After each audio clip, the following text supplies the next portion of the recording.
वाहिगुरु जी का खालसा वाहिगुरु जी की फतेह। Punjabi audio book YouTube channel सुन रहे सारे ਸਰੋਤਿਆਂ ਨੂੰ मेरे ਮਨਿੰਦਰ ਕੌਰ ਵੱਲੋਂ प्यार भरी सत श्री अकाल।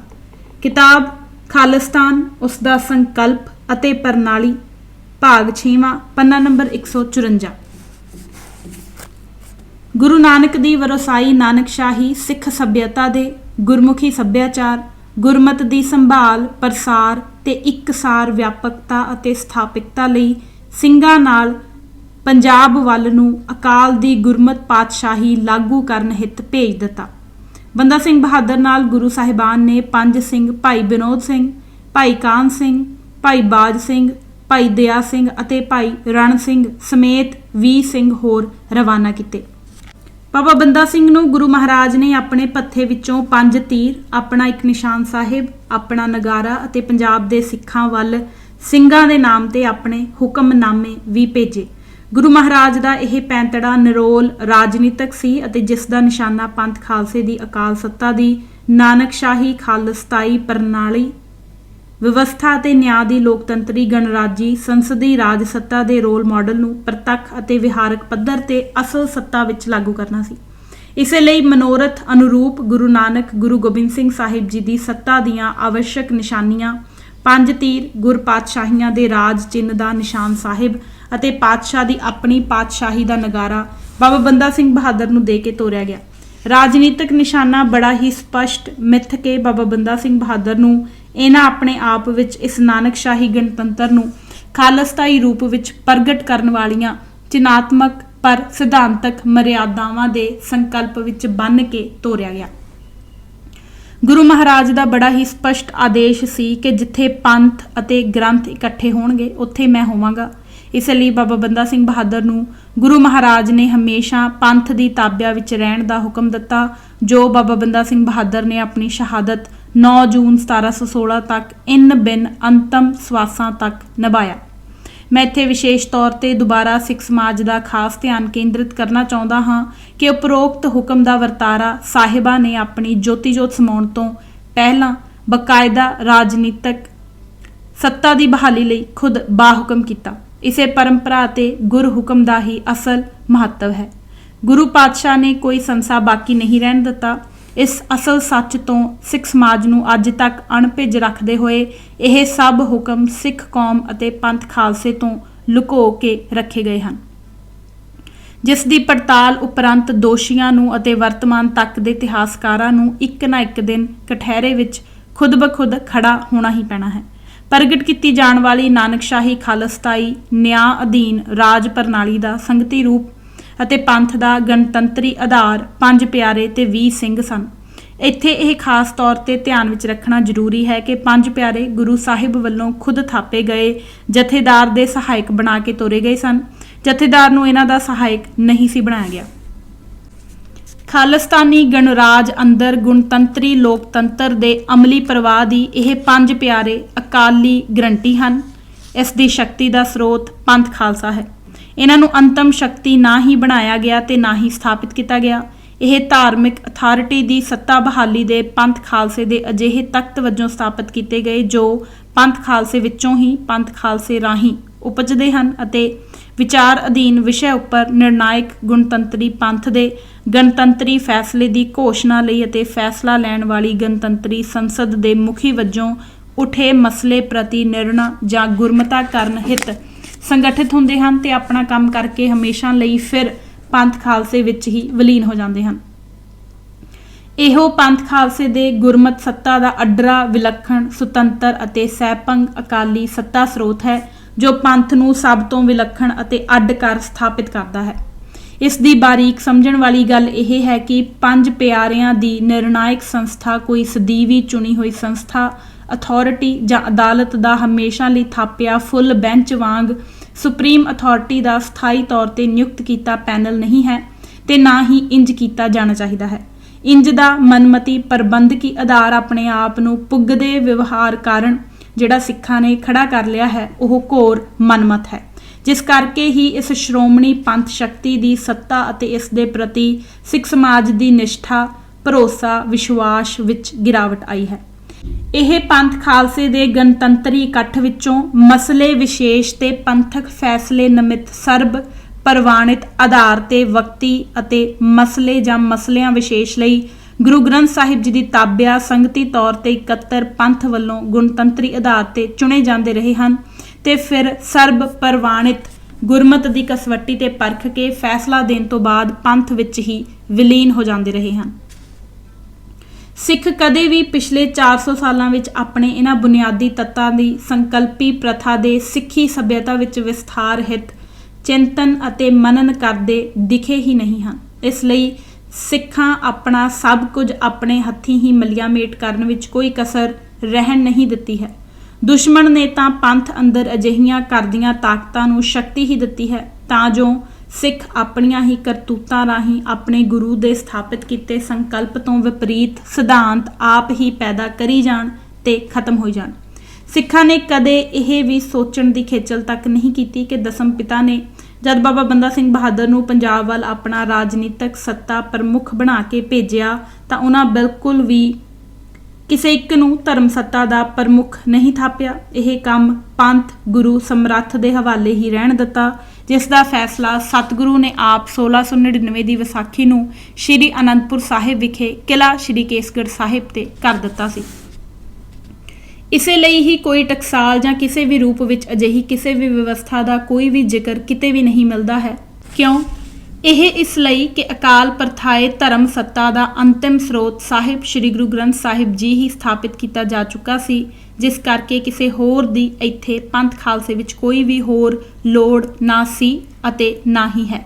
ਧਰਮ ਸੱਤਾ ਦੇ ਨਿਰਣਿਆਂ ਲਈ ਧਰਮ ਨਿਭਾਉਣ ਵਾਸਤੇ ਪੰਥ ਖਾਲਸੇ ਦੀ ਸਮੂਹਕ ਗੁਰਤਾ ਸ਼ਕਤੀ ਅਧੀਨ ਪੰਥ ਖਾਲਸੇ ਦੇ ਗੁਰਤਾ ਨਿਭਾਉਣ ਦੇ ਪ੍ਰਬੰਧਕੀ ਨਿਜ਼ਾਮ ਦੀ ਸੱਤਾ ਤਖਤ ਵਜੋਂ ਪੰਜ ਪਿਆਰਿਆਂ ਦੀ ਗੁਰਮਤਾ ਕਰਨ ਦੀ ਸੰਸਥਾ ਦਾ ਨਿਰਮਾਣ ਕਰਨਾ ਹੀ ਇਸ ਦਾ ਸਿੱਧਾ ਜਵਾਬ ਹੈ। ਇਸੇ ਲਈ ਇਸ ਪੰਜ ਪਿਆਰੇ ਸੰਸਥਾ ਨੂੰ ਪੰਥ ਖਾਲਸੇ ਦੀ ਗੁਰਤਾ ਹੰਢਾਉਣ ਦੇ ਸਰੀਰ ਰੂਪੀ ਜੁਗਤ ਵਰਤਾਉਣ ਦੇ ਹਕੀਕੀ ਪਸਾਰੇ ਦੇ ਅਮਲ ਦਾ ਗੁਣਤੰਤਰੀ ਪੰਥਕ ਗਣਤੰਤਰੀ ਖਾਲਸਤਾਈ ਸ਼ਕਤੀ ਦਾ ਤਖਤ ਅਤੇ ਸਰੋਤ ਹੈ, ਜੋ ਅਸਥਾਈ ਹੁੰਦੇ ਹੋਏ ਵੀ ਪੰਥ ਵਿੱਚ ਆਪਣੀ ਅਕਾਲੀ ਵਿਲੀਨਤਾ ਦੀ ਹੈਸੀਅਤ ਵਿੱਚ ਸਥਾਈ ਤੌਰ ਤੇ ਵਿਚਰਦਾ ਹੈ ਅਤੇ ਆਪਣੀ ਪੰਜ ਪਿਆਰੇ ਵਿਸ਼ੇਸ਼ਾ ਗੁਣਧਾਰੀ ਮੂਲ ਸੱਤਾ ਤਖਤ ਦੇ ਵਰਤਾਰੇ ਦੀ ਸੱਤਾ ਸ਼ਕਤੀ ਦੇ ਵਿਸ਼ੇਸ਼ ਸਰੋਤ ਹੋਣ ਦੀ ਹੋਂਦ ਨੂੰ ਹਮੇਸ਼ਾ ਬਰਕਰਾਰ ਰੱਖਦਾ ਹੈ। ਇਸ ਦੇ ਪਾਸ ਕੋ ਮਾਤਰ ਵੀ ਬਰਾਬਰ ਢੁਕਦੀ ਵਿਸ਼ਵ ਪ੍ਰਣਾਲੀਆਂ ਵਿੱਚੋਂ ਕਿਤੇ ਵੀ ਕਿਸੇ ਪਾਸ ਕੋਈ ਮਿਸਾਲ ਨਹੀਂ ਹੈ। ਇਹ ਪੰਥ ਦੀ ਰਾਜਨੀਤਿਕ ਪ੍ਰਣਾਲੀ ਦੀ ਆਪਣੀ ਉਦਾਹਰਨ ਖੁਦ ਆਪ ਹੈ, ਜਿਸ ਦੇ ਇਰਦ ਗਿਰਦ ਸਮੁੱਚੀ ਸੱਭਿਅਤਾ ਦੇ ਖਾਲਸਤਾਈਤਾ ਦੀ ਖਾਲਸੀਅਤ ਵਾਲਾ ਵਿਸਤਾਰਿਤ ਵਿਕਾਸ ਮਿਲਦਾ ਹੈ।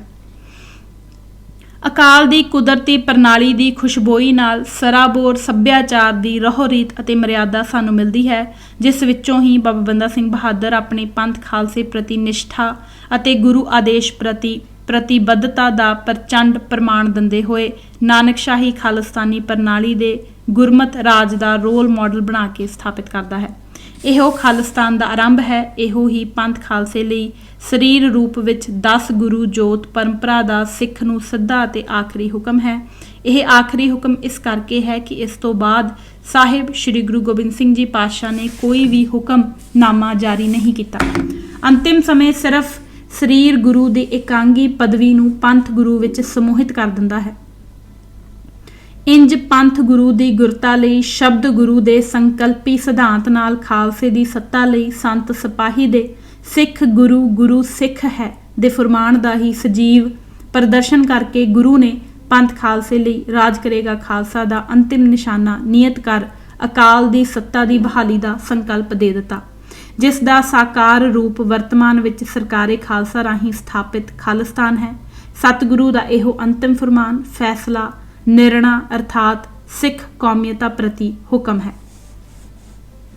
ਮਨੁੱਖਤਾ ਲਈ ਬਰਾਬਰਤਾ, ਸਮਾਨਤਾ, ਜਾਤ, ਰੰਗ, ਨਸਲ ਭੇਦ ਤੋਂ ਮੁਕਤ ਗੁਰਮਤ ਫਰਜ਼ਾਂ ਦੀ ਅਦਾਇਗੀ ਨਾਲ ਮਾਨਵੀ ਸੁਤੰਤਰਤਾ ਦੀ ਪ੍ਰਭੂ ਸੱਤਾ ਦਾ ਅਕਾਲ ਕੋਟਗੜ੍ਹ ਹੈ, ਜਿਸ ਦੀ ਰੱਖਿਆ ਲੋਹਗੜ੍ਹ ਕਰਦਾ ਹੈ, ਜਿਸ ਦਾ ਸੰਕਲਪ ਕੇਸਗੜ੍ਹ ਹੈ ਤੇ ਜੋ ਖੰਡੇ ਦੀ ਸ਼ਕਤੀ ਵਿੱਚੋਂ ਸ਼ਬਦ ਗੁਰੂ ਦੀ ਸ਼ਕਤੀ ਨਾਲ ਅੰਮ੍ਰਿਤ ਦੇ ਗਰਭ ਵਿੱਚੋਂ ਇੱਕ ਓੰਕਾਰ ਦੀ ਅਕਾਲ ਨਾਦ ਰਾਹੀਂ ਅਕਾਲ ਸੁੱਤ ਹੋ ਅਕਾਲ ਵੰਸ਼ੀ ਬਣ ਜਨਮ ਲੈਂਦੇ ਹਨ।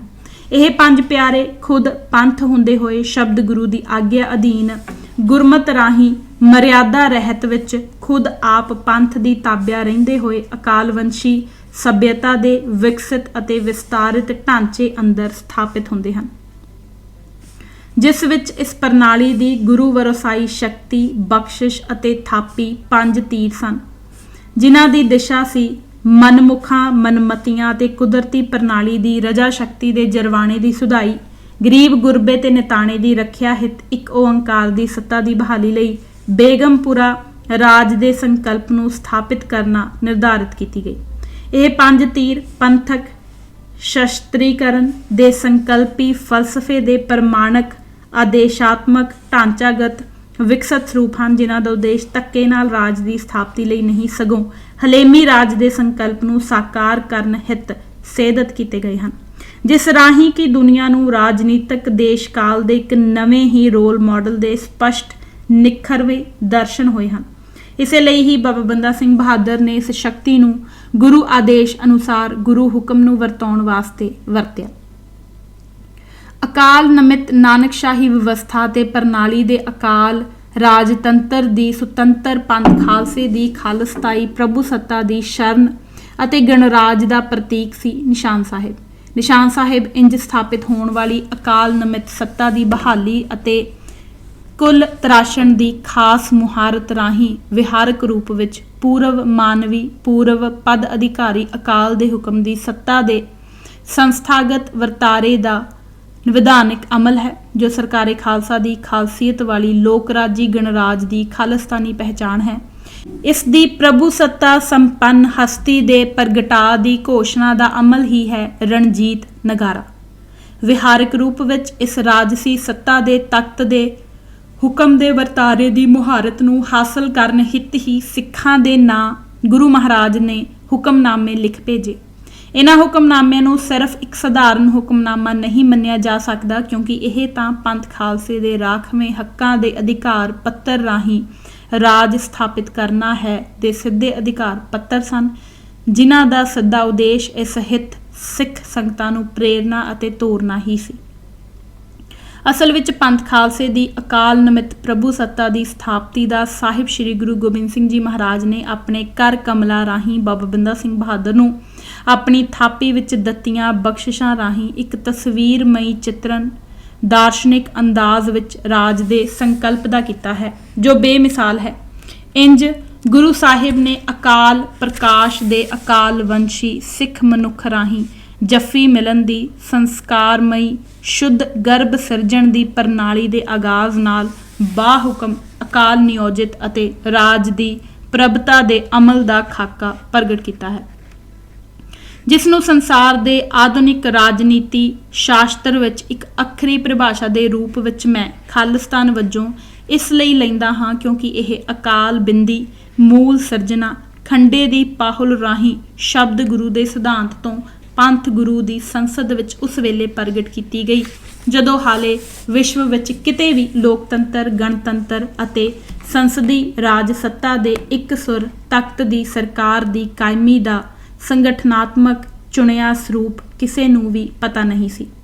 ਨਾ ਯੂਰਪ ਵਿੱਚ ਕਿਸੇ ਨੂੰ ਪਤਾ ਸੀ, ਨਾ ਮੰਗੋਲ ਵਿੱਚ, ਨਾ ਹੀ ਯੂਨਾਨ ਵਿੱਚ ਅਤੇ ਨਾ ਹੀ ਅਰਬ ਵਿੱਚ। ਇਹ ਸਭ ਤੋਂ ਪਹਿਲਾਂ ਸਿੱਖ ਗੁਰੂ ਸਾਹਿਬਾਨਾਂ ਨੇ ਪੰਜਾਬ ਦੀ ਧਰਤੀ ਵਿੱਚ ਸਿੱਖ ਸੱਭਿਅਤਾ ਰਾਹੀਂ ਜੀਵਨ ਨੂੰ ਮੌਤ ਵਿੱਚੋਂ ਕੱਢ ਕੇ ਸੱਚ ਤੇ ਪੁਜਾ ਕੇ ਪੂਰਬਲੇ ਸਾਰੇ ਖਾਸੇ ਦੇ ਖਾਤਮੇ ਵਿੱਚੋਂ ਨਵ ਜਨਮੇ ਸਿੰਘ ਕੌਰ ਵਿੱਚ ਜਿਵੇਂ ਪ੍ਰਗਟ ਕੀਤੀ ਗਈ, ਉਵੇਂ ਹੀ ਪਹਿਲੀਆਂ ਰਾਜ ਪ੍ਰਣਾਲੀਆਂ ਦੇ ਸੰਪੂਰਨ ਖਾਤਮੇ ਵਿੱਚੋਂ ਸਿੱਖ ਸੱਭਿਅਤਾ ਦੇ ਗੁਰਮਤਿ ਸੰਕਲਪ ਵਿਚਲੇ ਦੇਸ਼ ਕਾਲ ਦੀ ਵਿਵਸਥਾ ਵਾਲੇ ਰਾਜ ਦਾ ਆਰੰਭ ਕਰਨ ਵਾਲੇ ਨਿਸ਼ਠਾਵਾਨ ਗੁਰਸਿੱਖਾਂ ਰਾਹੀਂ ਖੰਡੇ ਦੀ ਸ਼ਕਤੀਦਾਇਕ ਮੌਤ ਵਿੱਚੋਂ ਜੀਵਨ ਦੇ ਆਰੰਭ ਦਾ ਅਮਲੀ ਰਾਜ ਸੱਤਾ ਦਾ ਸੰਪ੍ਰਭੂ ਪ੍ਰਗਟਾ ਕਰ ਦਿੱਤਾ। ਇਸ ਕਿਰਿਆ ਦੀ ਗਵਾਹੀ ਸ੍ਰੀ ਗੁਰੂ ਗ੍ਰੰਥ ਸਾਹਿਬ ਜੀ ਇੰਜ ਭਰਦੇ ਹਨ, ਜਿਸ ਨਮਿਤ ਹੁਕਮ ਹੋਇਆ ਤਾਂ ਗੁਰ ਸਤਿਗੁਰ ਦਾਤੇ ਪੰਥ ਬਤਾਇਆ, ਹਰ ਮਿਲਿਆ ਆਏ ਪ੍ਰਭ ਮੇਰੀ, ਅੰਦਨ ਆਨੰਦ ਭਇਆ ਵਡਭਾਗੀ, ਸਭ ਆਸ ਪੁਜੀ ਜਨ ਕੇਰੀ। ਦੇ ਪੰਥਕ ਸੰਕਲਪੀ ਵਿਸ਼ਵਾਸ ਵਾਲਾ ਨਾਨਕਸ਼ਾਹੀ ਰਾਜ ਉਵੇਂ ਹੀ ਆਰੰਭਿਆ। ਸਿੱਖ ਇਤਿਹਾਸ ਵਿੱਚ ਇਹ ਲਾਸਾਨੀ ਲਾਮਿਸਾਲ ਕੰਮ 27 ਮਈ 1710 ਨੂੰ ਸਰਹੰਦ ਦੀ ਧਰਤੀ ਤੇ ਪੰਥ ਖਾਲਸੇ ਦੇ ਪਹਿਲੇ ਖਾਲਸਾ ਦਰਬਾਰ ਰਾਹੀਂ ਵਿਹਾਰਕ ਰੂਪ ਵਿੱਚ ਸੱਤਾ ਵਿੱਚ ਆਇਆ। ਇਸ ਪੰਥ ਖਾਲਸੇ ਦੀ ਦਰਬਾਰੇ ਖਾਲਸਤਾਈ ਦੀ ਸੰਸਦ ਦਾ ਲੋਕ ਮਹਾਨਾਇਕ ਬਾਬਾ ਬੰਦਾ ਸਿੰਘ ਬਹਾਦਰ ਸੀ। ਇਸ ਖਾਲਸਤਾਈਤਾ ਵਿੱਚ ਓਤ-ਪ੍ਰੋਤ ਲੋਕ ਮਹਾਨਾਇਕ ਦੀ ਇਹ ਸਭ ਤੋਂ ਵੱਡੀ ਪ੍ਰਾਪਤੀ ਸੀ। ਸੰਸਾਰ ਪੱਧਰ ਤੇ ਲੋਕਤੰਤਰੀ ਪ੍ਰਣਾਲੀ ਦੇ ਪ੍ਰਭੂ ਸੱਤਾ ਸੰਪੰਨ ਰਾਜ ਦੀ ਬਹਾਲੀ ਦਾ ਮਹਾਨਾਇਕ ਸਿੰਘ ਸਾਹਿਬ ਬਾਬਾ ਬੰਦਾ ਸਿੰਘ ਬਹਾਦਰ ਦੁਨੀਆ ਵਿੱਚ ਲੋਕਤੰਤਰੀ ਪ੍ਰਣਾਲੀਆਂ ਤੇ ਸ਼ੋਧ ਕਰਨ ਵਾਲਿਆਂ ਵੱਲੋਂ ਇਸ ਲਈ ਅਣਗੌਲਿਆ ਕੀਤਾ ਗਿਆ, ਕਿਉਂਕਿ ਇਸ ਨੂੰ ਇਸ ਪੱਧਰ ਤੇ ਖੁਦ ਜਿਨ੍ਹਾਂ ਲਈ ਇਸ ਨੇ ਇਸ ਪ੍ਰਣਾਲੀ ਨੂੰ ਜਨਮ ਦਿੱਤਾ ਅਤੇ ਵਿਹਾਰਕ ਤੌਰ ਤੇ ਸਥਾਪਿਤ ਕਰ ਨਿਆਂ ਦਾ ਰਾਜ ਅਤੇ ਰਾਜ ਸਨਮੁਖ ਹਰ ਨਾਗਰਿਕ ਇੱਕ ਸਮਾਨ ਦਾ ਸਿਧਾਂਤ ਸਥਾਪਿਤ ਕੀਤਾ, ਉਸੇ ਹੀ ਸਮਾਜ, ਧਰਤੀ ਅਤੇ ਧਰਮ ਨੇ ਹੀ ਇਸ ਨੂੰ ਇਸ ਸੰਦਰਭ ਵਿੱਚ ਕਦੇ ਵੀ ਮਾਨਤਾ ਨਹੀਂ ਦਿੱਤੀ। ਜਿਸ ਜੱਟ ਮੁਜਾਰੇ ਤੋਂ ਇਸ ਮਹਾਨਾਇਕ ਦੇ ਫੈਸਲੇ ਤੇ ਹੁਕਮ ਨਾਲ ਜੱਟ ਜ਼ਿਮੀਂਦਾਰ ਬਣ ਗਿਆ, ਉਸੇ ਹੀ ਜੱਟ ਸਮੁਦਾਇ ਨੇ ਇਸ ਯੁੱਗ ਪਰਿਵਰਤਨ ਦੇ ਲਾਭ ਤਾਂ ਹਾਸਲ ਕਰ ਲਏ, ਪਰ ਲਾਭ ਦੇਣ ਵਾਲੇ ਆਪਣੇ ਮਹਾਨਾਇਕ ਨੂੰ ਵਿਸਾਰ ਦਿੱਤਾ। ਇਵੇਂ ਹੀ ਜਿਸ ਨੀਵੀਆਂ ਜਾਤਾਂ ਨੂੰ ਵਿਸ਼ਵ ਦੇ ਪਹਿਲੇ ਲੋਕਤੰਤਰ ਵਿੱਚ ਬਾਬਾ ਬੰਦਾ ਸਿੰਘ ਬਹਾਦਰ ਨੇ ਸਰਕਾਰ ਦੀ ਪਾਤਸ਼ਾਹੀ ਦਾ ਗਵਰਨਰ ਬਣਾਇਆ, ਉਹਨਾਂ ਨੀਵੀਆਂ ਜਾਤਾਂ ਨੇ ਵੀ ਇਸ ਨੂੰ ਆਪਣਾ ਨਾਇਕ ਬਣਾਉਣ ਦਾ ਜੇਰਾ ਨਹੀਂ ਕੀਤਾ। ਖਾਲਸੇ ਦੀ ਸਥਾਪਿਤ ਪਹਿਲੀ ਪਾਤਸ਼ਾਹੀ ਵਿੱਚ ਮੁਜਾਰੇ ਜੋ ਬਹੁ ਸੰਖਿਅਕ ਸਾਰੇ ਹੀ ਜੱਟ ਸਨ ਅਤੇ ਨੀਵੀਆਂ ਜਾਤਾਂ ਨਾਲ ਸੰਬੰਧਿਤ ਸਮੁਦਾਇ ਲਈ ਸਭ ਤੋਂ ਪਹਿਲੇ ਹੁਕਮ ਜਾਰੀ ਹੋਏ ਤੇ ਇਹਨਾਂ ਨੂੰ ਜਿੱਥੇ ਜ਼ਮੀਨ ਦੇ ਜਾਇਦਾਦ ਦੇ ਹੱਕ ਮਿਲੇ, ਉੱਥੇ ਹੀ ਇਹ ਸੱਤਾ ਵਿੱਚ ਅਤੇ ਸਮਾਜ ਵਿੱਚ ਬਰਾਬਰਤਾ ਦੇ ਹੱਕਦਾਰ ਵੀ ਬਣਾਏ ਗਏ। ਪਰ ਅਫਸੋਸ ਇਹ ਸਮਾਜ ਦਾ ਬਹੁ ਸੰਖਿਅਕ ਤਬਕਾ ਹੋਣ ਦੇ ਬਾਵਜੂਦ ਖਾਲਸੇ ਦੀ ਸਲਤਨਤ ਨਾਲ ਪੂਰੀ ਤਰ੍ਹਾਂ ਪਰਣਾਇਆ ਨਹੀਂ ਗਿਆ। ਲਾਭ ਹਾਸਲ ਕਰਕੇ ਵੀ ਆਪਣੀ ਸਰਕਾਰੇ ਖਾਲਸਾ ਨਾਲ ਅੰਤਿਮ ਤੌਰ ਤੇ ਸਿੱਖੀ ਸੱਭਿਅਤਾ ਦੇ ਨਾਨਕਸ਼ਾਹੀ ਰਾਜ ਦਾ ਵਫਾਦਾਰ ਸਾਬਤ ਨਹੀਂ ਕਰ ਪਾਇਆ। ਇਹ ਇੰਜ ਲਾਭ ਨਾਲ ਜੁੜ ਗਿਆ ਤੇ ਲਾਭ ਦੇਣ ਵਾਲੇ ਨੂੰ ਵਿਸਰ ਗਿਆ। ਇਹ ਦਰਬਾਰੇ ਖਾਲਸਾ ਦੇ ਪਹਿਲੇ ਫੈਸਲੇ ਨਾਲ ਸਥਾਪਿਤ ਹੋਏ ਰਾਜ ਨੂੰ ਉਸ ਦੇ ਆਪਣੇ ਹੀ ਧਰਮ ਪਖੰਡੀਆਂ ਰਾਹੀਂ ਸਥਾਪਿਤ ਕਰਨ ਤੁੱਲ ਹੀ ਹੈ। ਬਾਬਾ ਬੰਦਾ ਸਿੰਘ ਬਹਾਦਰ ਦੇ ਕਾਰਨਾਮਿਆਂ ਨਾਲ ਕੀਤੀ ਗਈ ਇਹ ਸਭ ਤੋਂ ਵੱਡੀ ਅਤੇ ਸਰਕਾਰੇ ਖਾਲਸਾ ਦੀ ਪ੍ਰਭੂ ਸੱਤਾ ਸੰਪੰਨ ਸੁਤੰਤਰ ਪਾਤਸ਼ਾਹੀ ਦੇ ਰਾਜ ਨਾਲ ਹੋਈ ਆਪਣਿਆਂ ਵੱਲੋਂ ਹੀ ਗੱਦਾਰੀ ਹੈ, ਜਿਸ ਸਦਕਾ ਸਿੱਖ ਵਿਸ਼ਵ ਦੀ ਪਹਿਲੀ ਲੋਕਤੰਤਰੀ ਸੰਸਦੀ ਗਣਰਾਜੀ ਪ੍ਰਣਾਲੀ ਦੇ ਸੱਤਾ ਸੰਪੰਨ ਬਣ ਜਾਣ ਦੇ ਬਾਵਜੂਦ ਵੀ ਉਸ ਨੂੰ ਵਿਸ਼ਵ ਵਿੱਚ ਇੰਜ ਸਥਾਪਿਤ ਨਹੀਂ ਕਰਵਾ ਸਕੇ ਹਨ। ਇਹ ਸਿੱਖ ਬੁੱਧੀਵਾਨਾਂ ਦੀ ਪਿਛਲੀਆਂ 3 ਸਦੀਆਂ ਵਿਚਲੀ ਸਭ ਤੋਂ ਵੱਡੀ ਹਾਰ ਅਤੇ ਆਪਣੇ ਖੁਦ ਦੇ ਨਾਲ ਕੀਤੀ ਬੇਈਮਾਨੀ ਹੈ। ਵਰਤਮਾਨ ਵਿੱਚ ਵੀ ਨਾਨਕਸ਼ਾਹੀ ਖਾਲਿਸਤਾਨੀ ਪ੍ਰਣਾਲੀ ਦੇ ਮੁੜ ਸਥਾਪਤੀ ਦੇ ਰਾਹ ਵਿੱਚ ਅਜਿਹੀਆਂ ਹੀ ਦਿੱਕਤਾਂ ਫਿਰ ਦਰਪੇਸ਼ ਹਨ। ਬਾਬਾ ਬੰਦਾ ਸਿੰਘ ਬਹਾਦਰ ਤੇ ਬਹੁਤੇਰੀਆਂ ਕਿਤਾਬਾਂ ਸਿੱਖਾਂ ਦੇ ਮਹਾਨ ਇਤਿਹਾਸਕਾਰਾਂ ਨੇ ਲਿਖੀਆਂ ਹਨ, ਪਰ ਉਹ ਸਾਰੇ ਦੇ ਸਾਰੇ ਬਾਬਾ ਬੰਦਾ ਸਿੰਘ ਬਹਾਦਰ ਦੇ ਇਸ ਸ਼੍ਰੋਮਣੀ ਅਕਾਲ ਨਿਆਂ ਨਮਿਤ ਅਕਾਲ ਪ੍ਰਭੂ ਸੱਤਾ ਸੰਪੰਨ ਪੰਥ ਅਕਾਲ ਦੇ ਖਾਲਸਤਾਈ ਨਾਨਕਸ਼ਾਹੀ ਰਾਜ ਦੀ ਗਣਰਾਜੀ ਲੋਕਤੰਤਰੀ ਸੰਸਦੀ ਅਤੇ ਸ਼ਾਂਤਮਈ ਸਥਾਪਨਾ ਨੂੰ ਉਭਾਰ ਨਹੀਂ ਸਕੇ। ਕਿਤੇ ਵੱਧ ਢੁਕਵੇਂ ਲਫ਼ਜ਼ ਇਹ ਹਨ ਕਿ ਇਹ ਲੋਕ ਸਥਾਪਿਕਤਾ ਦੀ ਗੁਲਾਮੀ ਨੂੰ ਜੈਸੇ ਥੇ ਵੈਸੇ ਹੀ ਵਾਲੀ ਅਵਸਥਾ ਵਿੱਚ ਜਿਵੇਂ ਤਿਵੇਂ ਹੰਢਾਉਂਦੇ ਹੋਏ ਪੰਥ ਖਾਲਸੇ ਦੀ ਸੁਤੰਤਰ ਰਾਜ ਪ੍ਰਣਾਲੀ ਦੇ ਅਕਾਲ ਪ੍ਰਕਾਸ਼ ਸੰਸ਼ਲੇਸ਼ਣ ਨੂੰ ਜਾਣ ਬੁੱਝ ਕੇ ਅਣਗੌਲਿਆ ਕਰਦੇ ਰਹੇ ਹਨ।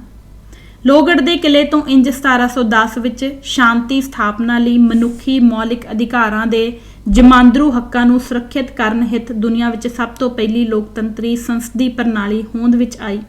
ਇਹ ਵੱਖਰੀ ਗੱਲ ਹੈ ਕਿ ਦੁਨੀਆ ਵਿੱਚ ਪ੍ਰਚਲਿਤ ਵੰਸ਼ਵਾਦੀ ਤਾਨਾਸ਼ਾਹੀ ਨੇ ਇਸ ਨਵੇਂ ਉਭਾਰ ਨੂੰ ਆਪਣੇ ਲਈ ਅਸਲ ਵੰਗਾਰ ਅਤੇ ਦੁਸ਼ਮਣ ਸਮਝਦੇ ਹੋਏ ਖਿੱਤੇ ਦੀਆਂ ਸਾਰੀਆਂ ਹੀ ਵੰਸ਼ਵਾਦੀ ਰਾਜਸ਼ਾਹੀ ਤਾਨਾਸ਼ਾਹੀਆਂ ਨੂੰ ਨਾਲ ਲੈ ਕੇ ਇਸ ਗੁਣਤੰਤਰੀ ਗਣਰਾਜੀ ਖਾਲਸਤਾਈ ਲੋਕਤੰਤਰੀ ਪ੍ਰਣਾਲੀ ਨੂੰ ਖਤਮ ਕਰ ਦੇਣ ਦਾ ਬੀੜਾ ਚੁੱਕ ਲਿਆ। ਇਹ ਉਹਨਾਂ ਦਾ ਸਮਾਨ ਸਵਾਰਥ ਸੀ, ਜਦ ਕਿ ਉਹਨਾਂ ਵਿੱਚ ਆਪਸ ਵਿੱਚ ਕੋਈ ਵੀ ਧਾਰਮਿਕ, ਸੱਭਿਆਚਾਰਕ, ਭਾਸ਼ਾਈ ਅਤੇ ਆਚਾਰ ਵਿਹਾਰ, ਰੀਤਾਂ ਤੇ ਕਦਰਾਂ ਕੀਮਤਾਂ ਦੀ ਕੋਈ ਵੀ ਸਾਂਝ ਨਹੀਂ ਸੀ।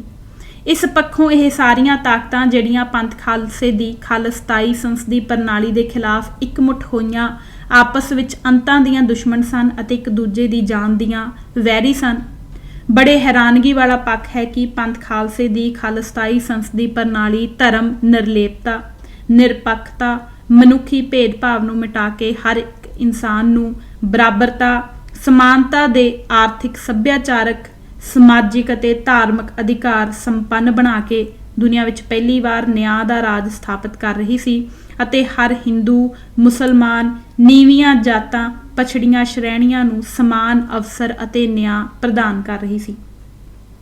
ਉਸੇ ਹੀ ਨਾਨਕਸ਼ਾਹੀ ਖਾਲਿਸਤਾਨੀ ਪ੍ਰਣਾਲੀ ਦੇ ਖਾਤਮੇ ਲਈ ਇੱਕ ਦੂਜੇ ਦੇ ਕੱਟੜ ਵੈਰੀ ਹਿੰਦੂ ਅਤੇ ਮੁਸਲਮਾਨ ਇਕੱਠੇ ਹੋ ਕੇ ਇਸ ਖਾਲਿਸਤਾਨੀ ਸੰਸਦੀ ਲੋਕਤੰਤਰ ਨੂੰ ਖਤਮ ਕਰਨ ਹਿੱਤ ਇਸ ਤੇ ਹਮਲਾ ਕਰ ਰਹੇ ਸਨ। ਪੰਜਾਬ ਦੇ ਇਤਿਹਾਸ ਨੂੰ ਮੁੜ ਤੋਂ ਇਸ ਦ੍ਰਿਸ਼ਟੀਕੋਣ ਨਾਲ ਲਿਖਣ ਅਤੇ ਇਸ ਦਾ ਸੰਸ਼ਲੇਸ਼ਣ ਕਰਨ ਦੀ ਲੋੜ ਹੈ।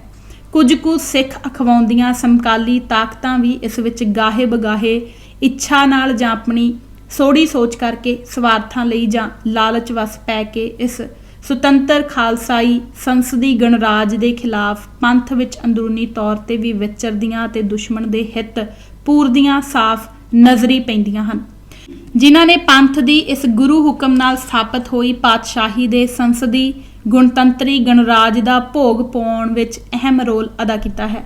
ਜੇ ਨਿਰਪੱਖਤਾ ਨਾਲ ਖਾਲਿਸਤਾਨ ਦੇ ਵਰਤਮਾਨ ਕਾਲ ਦੇ ਇਤਿਹਾਸ ਨੂੰ ਪੜਚੋਲਿਆ ਜਾਵੇ ਤਾਂ ਸਿੱਖਾਂ ਦੇ ਅੰਦਰੂਨੀ ਢਾਂਚੇ ਵਿਚਲੇ ਪੰਥਕ ਅਖਵਾਉਂਦੀਆਂ ਸਫਾਂ ਵੀ ਅੱਜ ਫਿਰ ਠੀਕ 1712 ਤੋਂ ਬਾਅਦ ਦਾ ਹੀ ਵਰਤਾਰਾ ਵਰਤਾ ਰਹੀਆਂ ਹਨ, ਜਿਨ੍ਹਾਂ ਦੇ ਵਿਸ਼ਲੇਸ਼ਣ ਦੀ ਅਤੇ 1984 ਤੋਂ 2008 ਤੱਕ ਖਾਲਿਸਤਾਨੀ ਪ੍ਰਣਾਲੀ ਦੇ ਰੋਲ ਮਾਡਲ ਨੂੰ ਖਤਮ ਕਰਨ ਤੇ ਕਰਾਉਣ ਵਾਲੀਆਂ ਤਾਕਤਾਂ ਦੇ ਵੀ ਵਿਸ਼ਲੇਸ਼ਣ ਦੀ ਇਤਿਹਾਸਕ ਲੋੜ ਹੈ। ਜਿਵੇਂ ਸਥਾਪਿਤ ਹੋਈ ਖਾਲਸੇ ਦੀ ਪਾਤਸ਼ਾਹੀ ਦੇ 1710 ਤੋਂ 1720 ਤੱਕ ਦੇ ਇਤਿਹਾਸ ਨੂੰ ਪੰਥ ਖਾਲਸੇ ਦੀ ਸੁਤੰਤਰ ਪਾਤਸ਼ਾਹੀ ਦੇ ਸੰਦਰਭ ਵਿੱਚ ਪੜਚੋਲਣ ਦੀ ਲੋੜ ਹੈ। ਸ਼ਹਾਦਤਾਂ ਤਾਂ ਸਭ ਨੇ ਦਿੱਤੀਆਂ ਹਨ, ਜਿਨ੍ਹਾਂ ਤੇ ਪੰਥ ਨੂੰ ਅਤੇ ਹਰ ਇੱਕ ਸਿੱਖ ਨੂੰ ਮਾਣ ਹੈ, ਪਰ ਇਹਨਾਂ ਸ਼ਹਾਦਤਾਂ ਤੇ ਉਂਗਲ ਚੁੱਕੇ ਬਿਨਾਂ ਪਾਤਸ਼ਾਹੀ ਦੀ ਸੰਭਾਲ ਅਤੇ ਪਾਤਸ਼ਾਹੀ ਹਿੱਤ ਚਾਹੀਦੀਆਂ ਜ਼ਰੂਰੀ ਅਤੇ ਆਵਸ਼ਕ ਸਹਿਯੋਗੀ ਲੋੜਾਂ ਦੀ ਪੂਰਤੀ ਕਰਨ ਦੀ ਬਜਾਏ ਆਪਣੇ ਨਿੱਜ ਲਈ ਜਾਂ ਹੰਕਾਰ ਲਈ ਪਾਤਸ਼ਾਹੀ ਨੂੰ ਸਥਾਪਿਤ ਕਰਨ ਵਾਲਿਆਂ ਖਿਲਾਫ ਭੁਗਤਣ ਵਾਲਿਆਂ ਦੀ ਵੀ ਸ਼ਨਾਖਤ ਦੀ ਭਵਿੱਖ ਵਿੱਚ ਮੁੜ ਖਾਲਿਸਤਾਨੀ ਰੋਲ ਮਾਡਲ ਦੇ ਪ੍ਰਗਟਾ ਕਰਨ ਹਿੱਤ ਬਹੁਤ ਹੀ ਗੰਭੀਰ ਲੋੜ ਹੈ। ਨਾਨਕਸ਼ਾਹੀ ਖਾਲਿਸਤਾਈ ਪ੍ਰਣਾਲੀ ਵਿਵਸਥਾ ਅਤੇ ਰਾਜ ਦੇ ਪ੍ਰਬੰਧਕੀ ਢਾਂਚੇ ਨੂੰ ਨੇਸ ਤੋਂ ਨਾਬੂਦ ਕਰਨ ਵਾਸਤੇ ਦਿੱਲੀ ਦੇ ਮੁਗਲ ਬਾਦਸ਼ਾਹ ਬਹਾਦਰ ਸ਼ਾਹ ਦੇ ਨਾਲ ਰਲ ਕੇ ਸੁੱਚਾਨੰਦ, ਉਸ ਦੇ ਭਤੀਜੇ ਅਨੰਤ ਆਦਮੀਆਂ ਅਤੇ ਜੰਗੀ ਸਮਾਨ ਦੇ ਨਾਲ ਸਾਰੇ ਹਿੰਦੂ ਰਾਜੇ ਮੁਗਲਾਂ ਦੀ ਸਹਾਇਤਾ ਲਈ ਸਿੰਘਾਂ ਵਿਰੁੱਧ ਆਪਣੇ ਲਾਹੋ ਲਸ਼ਕਰ ਸਮੇਤ ਰਾਜਾ ਅਜੀਤ ਸਿੰਘ ਜੋਧਪੁਰੀਆ, ਰਾਜਾ ਜੈ ਸਿੰਘ ਜੈਪੁਰੀਆ, ਰਾਜਾ ਚਤਰਸਾਲ ਬੰਦੇਲਾ, ਚੂੜਾਮਣੀ ਜਾਟ, ਗੋਪਾਲ ਸਿੰਘ ਪਦਾਵੜੀਆ, ਉਦਤ ਸਿੰਘ ਬੰਦੇਲਾ, ਬਦਲ ਸਿੰਘ ਬੰਦੇਲਾ, ਬਚਨ ਸਿੰਘ ਕਸ਼ਵਾਹਾ, ਸ਼ਿਵਾਲਿਕ ਪਹਾੜ ਦੇ ਰਾਜੇ ਸਾਰੇ ਹੀ ਸਿੰਘਾਂ ਦੇ ਵਿਰੁੱਧ ਨਾਨਕਸ਼ਾਹੀ ਖਾਲਿਸਤਾਈ ਸੰਸਦੀ ਗਣਤੰਤਰੀ ਸਰਕਾਰੇ ਖਾਲਸਾ ਦੀ ਪਾਤਸ਼ਾਹੀ ਦੇ ਵਿਰੁੱਧ ਦੁਸ਼ਮਣ ਬਣ ਕੇ ਹਮਲਾਵਰ ਹੋ ਚੜ ਆਏ ਸਨ। ਇਹ ਕਿੰਨੀ ਵੱਡੀ ਹੈਰਾਨੀ ਦੀ ਗੱਲ ਹੈ ਕਿ ਮਨੁੱਖਤਾ ਨੂੰ ਸੁਤੰਤਰਤਾ ਦਿਲਵਾਉਣ ਦੀ ਇਸ ਲੜਾਈ ਵਿੱਚ ਸਾਰਾ ਭਾਰ ਇਕੱਲਿਆਂ ਪੰਥ ਖਾਲਸੇ ਨੂੰ ਹੀ ਸਹਿਣਾ ਪਿਆ ਅਤੇ ਲਗਭਗ ਪੂਰਾ ਭਾਰਤ ਇੱਕ ਵਿਦੇਸ਼ੀ ਮੁਗਲ ਸਮਰਾਟ ਦੇ ਨਾਲ ਇਕੱਠਾ ਹੋ ਭਾਰਤੀਆਂ ਨੂੰ ਗੁਲਾਮ ਬਣਾਈ ਰੱਖਣ ਲਈ ਖਾਲਸੇ ਨਾਲ ਜੰਗ ਕਰਦਾ ਰਿਹਾ। ਇਹ ਹਿੰਦੂਤਵ ਤਾਕਤਾਂ ਦੀ ਅਸਲ ਸੱਚਾਈ ਹੈ ਜੋ ਦੁਬਾਰਾ ਫਿਰ ਸਰਕਾਰੇ ਖਾਲਸਾ ਦੇ ਖਿਲਾਫ ਮਹਾਰਾਜਾ ਰਣਜੀਤ ਸਿੰਘ ਦੇ ਸਮੇਂ ਕਾਲ ਵਿੱਚ ਦੁਹਰਾਈ ਜਾਂਦੀ ਹੈ। ਸਿੰਘਾਂ ਨੇ ਹਿੰਦੂਆਂ ਦੀ ਦੱਬੇ ਕੁਚਲੇ ਲੋਕਾਂ ਦੀ, ਨੀਵੀਆਂ ਜਾਤਾਂ ਦੀ, ਇੱਥੋਂ ਤੱਕ ਕਿ ਮੁਸਲਮਾਨਾਂ ਦੀ ਆਜ਼ਾਦੀ ਲਈ ਬੀੜਾ ਚੁੱਕਿਆ ਸੀ, ਜਿਹੜਾ ਕਿ ਖਾਸ ਤੌਰ ਤੇ ਹਿੰਦੂਆਂ ਦੀ ਇਸ ਖਿੱਤੇ ਵਿੱਚ ਆਜ਼ਾਦੀ ਦਾ ਪਹਿਲਾ ਸੰਘਰਸ਼ ਸੀ, ਪਰ ਕਿਸੇ ਇੱਕ ਵੀ ਉੱਗੇ ਹਿੰਦੂ ਨੇ ਸਿੰਘਾਂ ਦੀ ਸਹਾਇਤਾ ਨਾ ਕੀਤੀ। ਇਸ ਦੇ ਉਲਟ ਵੱਡੇ ਵੱਡੇ ਲੌਹ ਲਸ਼ਕਰ ਲੈ ਕੇ ਬਾਬਾ ਬੰਦਾ ਸਿੰਘ ਬਹਾਦਰ ਦੇ ਸਮੇਂ ਕਾਲ ਵਿੱਚ ਸਿੰਘਾਂ ਨੂੰ ਖਤਮ ਕਰ ਦੇਣ ਲਈ ਮੁਗਲਾਂ ਨਾਲ ਅਤੇ ਮਹਾਰਾਜਾ ਰਣਜੀਤ ਸਿੰਘ ਦੇ ਕਾਲ ਵਿੱਚ ਮੁਗਲਾਂ ਅਤੇ ਅੰਗਰੇਜ਼ਾਂ ਨਾਲ ਰਲ ਕੇ ਪੰਥ ਦੇ ਖਿਲਾਫ ਲੜੇ। ਮੈਂ ਇੱਥੇ ਫਿਰ ਅਤੀਤ ਨੂੰ ਵਰਤਮਾਨ ਨਾਲ ਜੋੜ ਕੇ ਵੇਖਦਾ ਹਾਂ ਕਿ ਮੁੜ ਵਿਸ਼ਲੇਸ਼ਣ ਅਤੇ ਵਿਵੇਚਨ ਦੀ ਲੋੜ ਨਹੀਂ ਹੈ। ਬਾਬਾ ਬੰਦਾ ਸਿੰਘ ਬਹਾਦਰ ਇੱਕ ਮਿਕਨਾਤੀਸੀ ਸ਼ਖਸੀਅਤ ਦੇ ਗੁਰੂ ਵਰਸਾਏ ਸਿੰਘ ਸਨ। ਇਹ ਸਿੱਖ ਇਤਿਹਾਸ ਦੀ ਅਤੇ ਪੰਥ ਖਾਲਸੇ ਦੀ ਬਹੁਤ ਵੱਡੀ ਤਰਾਸਦੀ ਹੈ ਕਿ ਅਕਾਲ ਨਮਿਤ ਸਥਾਪਿਤ ਕੀਤੇ ਗਏ ਪਹਿਲੇ ਸੰਸਦੀ ਗਣਰਾਜ ਅਤੇ ਨਾਨਕਸ਼ਾਹੀ ਖਾਲਿਸਤਾਈ ਪ੍ਰਣਾਲੀ ਦੇ ਪਹਿਲੇ ਖਾਲਿਸਤਾਨੀ ਪ੍ਰਗਟਾ ਦਾ ਵਿਰੋਧ ਖੁਦ ਸਿੱਖਾਂ ਨੇ ਵਰਤਮਾਨ ਵਾਂਗ ਹੀ ਬਾਬਾ ਬੰਦਾ ਸਿੰਘ ਬਹਾਦਰ ਦੇ ਸਮੇਂ ਕਾਲ ਵਿੱਚ ਵੀ ਈਰਖਾਲੂ ਅਤੇ ਹੰਕਾਰੀ ਪ੍ਰਵਿਰਤੀ ਨਾਲ ਅੰਤਾਂ ਦਾ ਕੀਤਾ। ਨਾਨਕਸ਼ਾਹੀ ਪ੍ਰਣਾਲੀ ਦੇ ਰੋਲ ਮਾਡਲ ਨੂੰ ਖਾਲਿਸਤਾਈ ਅਕਾਲ ਸੱਤਾ ਨਿਮਿਤ ਪ੍ਰਗਟ ਹੋਣ ਤੋਂ ਬਾਅਦ ਨਾ ਸਵੀਕਾਰਨ ਦਾ ਮਹਾ ਕਲੰਕ ਉਸ ਵਕਤ ਦੇ ਉਹਨਾਂ ਸਮੂਹ ਨਾਮਵਰ ਸਿੰਘਾਂ ਦੇ ਮੱਥੇ ਤੇ ਨਿਰਪੱਖ ਇਤਿਹਾਸ ਹਮੇਸ਼ਾ ਲਗਾਏਗਾ ਜਿਹੜੇ ਉਸ ਵੇਲੇ ਪੰਥ ਦੇ ਮੋਹਤਬਰ ਬਣਦੇ ਸਨ। ਉਹ ਫਿਰ ਚਾਹੇ ਮਾਤਾ ਸੁੰਦਰੀ ਜੀ ਹੋਣ ਜਾਂ ਦੱਤਕ ਪੁੱਤਰ ਅਜੇਪਾਲ ਸਿੰਘ, ਚਾਹੇ ਵਿਨੋਦ ਸਿੰਘ ਹੋਣ ਤੇ ਭਾਵੇਂ ਮਨੀ ਸਿੰਘ, ਨਿਰਪੱਖਤਾ ਨਾਲ ਦੁਨੀਆ ਵਿੱਚ ਪਹਿਲੇ ਸੰਸਦੀ ਰਾਜ ਪ੍ਰਣਾਲੀ ਦੇ ਵਿਹਾਰਕ ਪ੍ਰਗਟਾਅ ਦੇ ਖਾਤਮੇ ਲਈ ਕਿਹਨਾਂ ਨੇ ਅੰਦਰੂਨੀ ਅਤੇ ਬਹਿਰੂਨੀ ਤੌਰ ਤੇ ਕੰਮ ਕੀਤਾ। ਇਸ ਤੇ ਪੰਥ ਖਾਲਸੇ ਨੂੰ ਆਪਣੇ ਪੀੜੇ ਹੇਠਾਂ ਨਿਰਦਇਤਾ, ਨਿਰਲੇਪਤਾ, ਨਿਰਪੱਖਤਾ ਅਤੇ ਨਿਰਭੈਤਾ ਨਾਲ ਸੋਟਾ ਫੇਰਨ ਦੀ ਲੋੜ ਹੈ। ਇਹੋ ਇੱਕੋ ਇੱਕ ਅਮਲ ਹੈ ਜੋ ਪੰਥ ਖਾਲਸੇ ਦੇ ਵਰਤਮਾਨ ਨੂੰ ਵੀ ਸੁਨਹਿਰੀ ਬਣਾ ਸਕਦਾ ਹੈ, ਕਿਉਂਕਿ ਜਿਵੇਂ ਬਾਬਾ ਬੰਦਾ ਸਿੰਘ ਬਹਾਦਰ ਦੀ ਕਾਮਯਾਬੀ ਨੂੰ ਉਸ ਸਮੇਂ ਦੇ ਸਿੱਖਾਂ ਨੇ ਨਾਕਾਮਯਾਬੀ ਬਣਾ ਕੇ ਸਥਾਪਿਤ ਹੋਏ ਨਾਨਕਸ਼ਾਹੀ ਖਾਲਸਤਾਈ ਪ੍ਰਣਾਲੀ ਦੇ ਸੰਪ੍ਰਭੂ ਰਾਜ ਨੂੰ ਖਤਮ ਕਰਵਾ ਦਿੱਤਾ, ਠੀਕ ਉਵੇਂ ਹੀ ਵਰਤਮਾਨ ਵਿੱਚ ਫਿਰ ਖਾਲਿਸਤਾਨ ਦੀ ਕਾਇਮੀ ਲਈ ਹੋਏ ਨਿਰਮਾਣਕਾਰੀ ਹਾਂਦਰੂ ਅਤੇ ਵਿਧਾਨਕ ਅਤੇ ਕਾਨੂੰਨੀ ਕੰਮਾਂ ਨੂੰ ਵਰਤਮਾਨ ਵਿਚਲੀਆਂ ਕਾਬਜ਼ ਧਿਰਾਂ, ਅਕਾਲੀਆਂ, ਟਕਸਾਲਾਂ, ਖਾੜਕੂਆਂ ਦੇ ਚੌਧਰੀ ਬਣੇ ਲੀਡਰਾਂ ਨੇ ਸਵੀਕਾਰ ਨਾ ਕਰਕੇ ਖਾਲਿਸਤਾਨ ਦੇ ਰੋਲ ਮਾਡਲ ਨੂੰ ਇੱਕ ਵਾਰ ਫਿਰ ਧੋਖਾ ਦਿੱਤਾ ਹੈ ਤੇ ਗੱਦਾਰੀ ਕਮਾਈ ਹੈ। ਬਾਬਾ ਬੰਦਾ ਸਿੰਘ ਬਹਾਦਰ ਅਤੇ ਉਸ ਦੇ ਪ੍ਰਬੰਧ ਹੇਠਾਂ ਲੋਕਾਂ ਦੇ ਚੁਣੇ ਹੋਏ ਆਪਣੇ ਹਾਕਮਾਂ ਨੇ ਮੁਲਕੀ ਪ੍ਰਬੰਧ ਲਈ ਲੋਕ ਹਿਤਕਾਰੀ ਅਜਿਹੀ ਕਿਹੋ ਜਿਹੀ ਰਾਜ ਬਣਤਰ ਸਾਜੀ ਸੀ, ਜਿਸ ਕਰਕੇ ਵਿਸ਼ਵ ਦੀ ਪਹਿਲੀ ਸੰਸਦੀ ਗਣਰਾਜੀ ਪਾਤਸ਼ਾਹੀ ਦੇ ਖਿਲਾਫ ਸਾਰੀਆਂ ਹੀ ਫਿਰਕੂ, ਧਰਮੀ, ਰੂੜੀਵਾਦੀ, ਸਵਾਰਥੀ, ਏਕਾ ਕੇਂਦਰਤ ਅਤੇ ਤਾਨਾਸ਼ਾਹੀ ਨਿਰੰਕੁਸ਼ ਪਿਤਰ ਪੁਰਖੀ ਰਾਜਸ਼ਾਹੀਆਂ ਨੇ ਇਕਮੁੱਠ ਹੋ ਕੇ ਇਸ ਤੇ ਹਮਲਾ ਬੋਲ ਦਿੱਤਾ ਤੇ ਇਸ ਦੇ ਬੀਜ ਨਾਸ਼ ਦੀ ਕੋਸ਼ਿਸ਼ ਕੀਤੀ। ਇਸ ਤੇ ਅੱਜ ਤੱਕ ਖੋਜ ਨਹੀਂ ਕੀਤੀ ਗਈ ਹੈ। 27 ਮਈ 1710 ਤੋਂ ਲਾਗੂ ਖਾਲਿਸਤਾਨੀ ਲੋਕ ਪ੍ਰਤੀਨਿਧ ਸੰਸਦੀ ਗਣਰਾਜੀ ਪ੍ਰਣਾਲੀ ਦੀ ਵਿਹਾਰਕ ਸੱਤਾ ਦੇ ਚਮਤਕਾਰੀ ਦਿਖਣ ਵਾਲੇ ਇਹ ਕੰਮ ਆਪਣੇ ਆਪ ਵਿੱਚ ਖਾਲਿਸਤਾਨੀ ਲੋਕਤੰਤਰੀ ਵਿਧਾਨਕ ਪ੍ਰਣਾਲੀ ਵਿਵਸਥਾ ਅਤੇ ਪ੍ਰਬੰਧਕੀ ਨਿਜ਼ਾਮ ਦੇ ਰੋਲ ਮਾਡਲ ਦੇ ਮੁੱਢਲੇ ਆਧਾਰ ਹਨ। ਪਹਿਲਾ, ਲੋਕਤੰਤਰੀ ਸੰਸਦੀ ਪ੍ਰਣਾਲੀ ਰਾਹੀਂ ਪੰਥ ਖਾਲਸੇ ਦੀ ਪਹਿਲੀ ਪਾਤਸ਼ਾਹੀ ਦੇ ਲੋਕ ਪ੍ਰਤੀਨਿਧ ਸੰਸਦੀ ਦਰਬਾਰ ਨੇ ਦੁਨੀਆ ਦਾ ਪਹਿਲਾ ਸੰਸਦੀ ਅਤੇ ਜਮਹੂਰੀ ਹਾਕਮ ਲੋਕਤੰਤਰੀ ਢੰਗ ਨਾਲ ਸਰਹੰਦ ਲਈ ਸਰਦਾਰ ਬਾਜ ਸਿੰਘ ਨੂੰ ਚੁਣਿਆ। ਵੋਟ ਦਾ ਅਰਥ ਮਤ ਹੁੰਦਾ ਹੈ, ਅਰਥਾਤ ਸਿੱਖੀ ਅਸੂਲਾਂ ਮੁਤਾਬਕ ਆਪਣੇ ਵਿਵੇਕ ਦੀ ਸੂਝ ਵਿੱਚੋਂ ਸਰਕਾਰ ਕਿਹੋ ਜਿਹੀ ਸਥਾਪਿਤ ਕਰਨੀ ਹੈ ਦੀ ਰਾਏ ਦੇਣ ਨੂੰ ਆਪਣੀ ਮਤ ਦੀ ਸਰਕਾਰ ਚੁਣਨਾ ਆਖਦੇ ਹਨ। ਇਹ ਸੂਝ ਇਸੇ ਦਿਨ ਸਰਕਾਰੇ ਖਾਲਸਾ ਦੇ ਇਸ ਦਰਬਾਰੇ ਖਾਲਸਾ ਨੇ ਲੋਕਾਂ ਨੂੰ ਸਮਝਾਈ। ਸਿਰਫ ਆਪਣੀ ਰਾਏ ਅਰਥਾਤ ਮਤ ਦੇ ਪ੍ਰਗਟਾ ਰਾਹੀਂ ਕੇਵਲ ਪ੍ਰਤੀਨਿਧ ਚੁਣਨਾ ਹੀ ਲੋਕਤੰਤਰ ਨਹੀਂ ਹੁੰਦਾ। ਇਸ ਸਿਧਾਂਤ ਨੂੰ ਖਾਲਸੇ ਨੇ ਹੀ ਸੰਸਾਰ ਨੂੰ ਸਮਝਾਇਆ ਹੈ। ਦੂਜਾ, ਰਾਜੇ ਚੁਲੀ ਨਿਆਂਓ ਕੀ ਦੇ ਗੁਰਵਾਕ ਅਨੁਸਾਰ ਬਾਬਾ ਬੰਦਾ ਸਿੰਘ ਬਹਾਦਰ ਆਪ ਨਿਆਂ ਦਾ ਸਿੰਬਲ ਸੀ ਅਤੇ ਤੁਰਤ ਫੁਰਤ ਬਿਨਾਂ ਦੇਰੀ ਨਿਆਂ ਦਾ ਹਾਮੀ ਸੀ। ਬੰਸਾਵਲੀ ਨਾਮੇ ਦਾ ਕਰਤਾ ਕੇਸਰ ਸਿੰਘ ਛਿੱਬਰ ਸਿੰਘਾਂ ਸਰਦਾਰਾਂ ਪ੍ਰਤੀ ਬੰਦਾ ਸਿੰਘ ਦੇ ਬਚਨ ਇਉਂ ਕਲਮਬੰਦ ਕਰਦਾ ਹੈ, ਜੇ ਤੁਸੀਂ ਉਸ ਪੁਰਖ ਕੇ ਸਿੱਖ ਅਖਾਓ ਤਾਂ ਪਾਪ ਅਧਰਮ ਅਨਿਆਓ ਨਾ ਕਮਾਓ। ਸਿੱਖ ਉਭਾਰ ਅਸਿੱਖ ਸੰਘਾਰੋ, ਪੁਰਖ ਦਾ ਕਿਹਾ ਹਿਰਦੇ ਧਾਰੋ।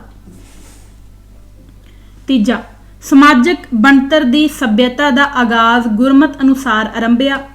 ਸਭ ਕੋ ਆਸੈ ਤੇਰੀ ਬੈਠਾ, ਘਟ ਘਟ ਅੰਤਰ ਤੂਹੇ ਵੁੱਠਾ, ਸਭੇ ਸਾਂਝੀ ਵਾਲ ਸਦਾਇਨ ਤੂੰ ਕਿਸੇ ਨਾ ਦਿਸੈ ਬਾਹਰਾ ਜੀਓ ਦੇ ਆਦੇਸ਼ ਅਨੁਸਾਰ ਬਾਬਾ ਬੰਦਾ ਸਿੰਘ ਬਹਾਦਰ ਦੀ ਅਗਵਾਈ ਵਿੱਚ ਖਾਲਿਸਤਾਨੀ ਗਣਤੰਤਰ ਨੇ ਮੁਲਕ ਵਿੱਚ ਇੱਕ ਸਮਾਨ ਨਿਆਂ, ਬਰਾਬਰਤਾ ਅਤੇ ਸਰਬ ਸਾਂਝੀਵਾਲਤਾ ਨੂੰ ਹਕੀਕੀ ਤੌਰ ਤੇ ਲਾਗੂ ਕਰਨ ਦਾ ਫਰਮਾਨ ਜਾਰੀ ਕੀਤਾ ਗਿਆ। ਚੌਥਾ, ਅਵਲ ਅੱਲਾ ਨੂਰ ਉਪਾਇਆ, ਕੁਦਰਤ ਕੇ ਸਭ ਬੰਦੇ, ਏਕ ਨੂਰ ਤੇ ਸਭ ਜਗ ਉਪਜਿਆ, ਕੌਣ ਭਲੇ ਕੋ ਮੰਦੇ। ਲੋਗਾ ਭਰਮ ਨਾ ਭੂਲੋ ਭਾਈ, ਖਾਲਕ ਖਲਕ ਖਲਕ ਮਹਿ ਖਾਲਕ, ਪੂਰ ਰਹਿਓ ਸਰਬ ਠਾਈ। ਰਹਾਓ, ਮਾਟੀ ਏਕ ਅਨੇਕ ਭਾਂਤ ਕਰ, ਸਾਜੀ ਸਾਜਨ ਹਾਰੇ, ਨਾ ਕਛ ਪੋਚ ਮਾਟੀ ਕੇ ਭਾਂਡੇ, ਨਾ ਕਛ ਪੋਚ ਕੁੰਬਾਰੇ। ਸਭ ਮਹਿ ਸੱਚਾ ਏਕੋ ਸੋਈ, ਤਿਸਕਾ ਕੀਆ ਸਭ ਕਛ ਹੋਈ, ਹੁਕਮ ਪਛਾਨੈ ਸੋ ਏਕੋ ਜਾਣੈ, ਬੰਦਾ ਕਹੀਐ ਸੋਈ।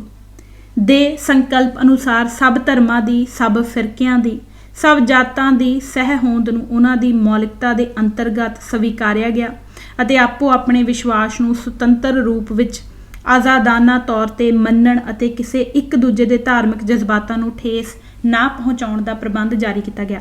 ਇਸ ਦਾ ਪ੍ਰਤੱਖ ਪ੍ਰਮਾਣ ਹੈ ਕਿ ਨਾ ਤਾਂ ਸਰਹੰਦ ਦੀ ਕੋਈ ਮਸੀਤ ਢਾਹੀ ਗਈ ਅਤੇ ਨਾ ਹੀ ਧਰਮ ਦੇ ਆਧਾਰ ਤੇ ਹਿੰਦੂ ਮੁਸਲਮਾਨ ਜਾਂ ਹੋਰ ਕਿਸੇ ਵੀ ਨਾਲ ਕੋਈ ਵੀ ਵਿਤਕਰਾ ਕਰਦੇ ਹੋਏ ਖਾਲਸੇ ਦੇ ਸਰਕਾਰੀ ਦਰਬਾਰੇ ਨੌਕਰੀਆਂ ਤੇ ਬੰਦਿਸ਼ ਲਾਈ ਗਈ।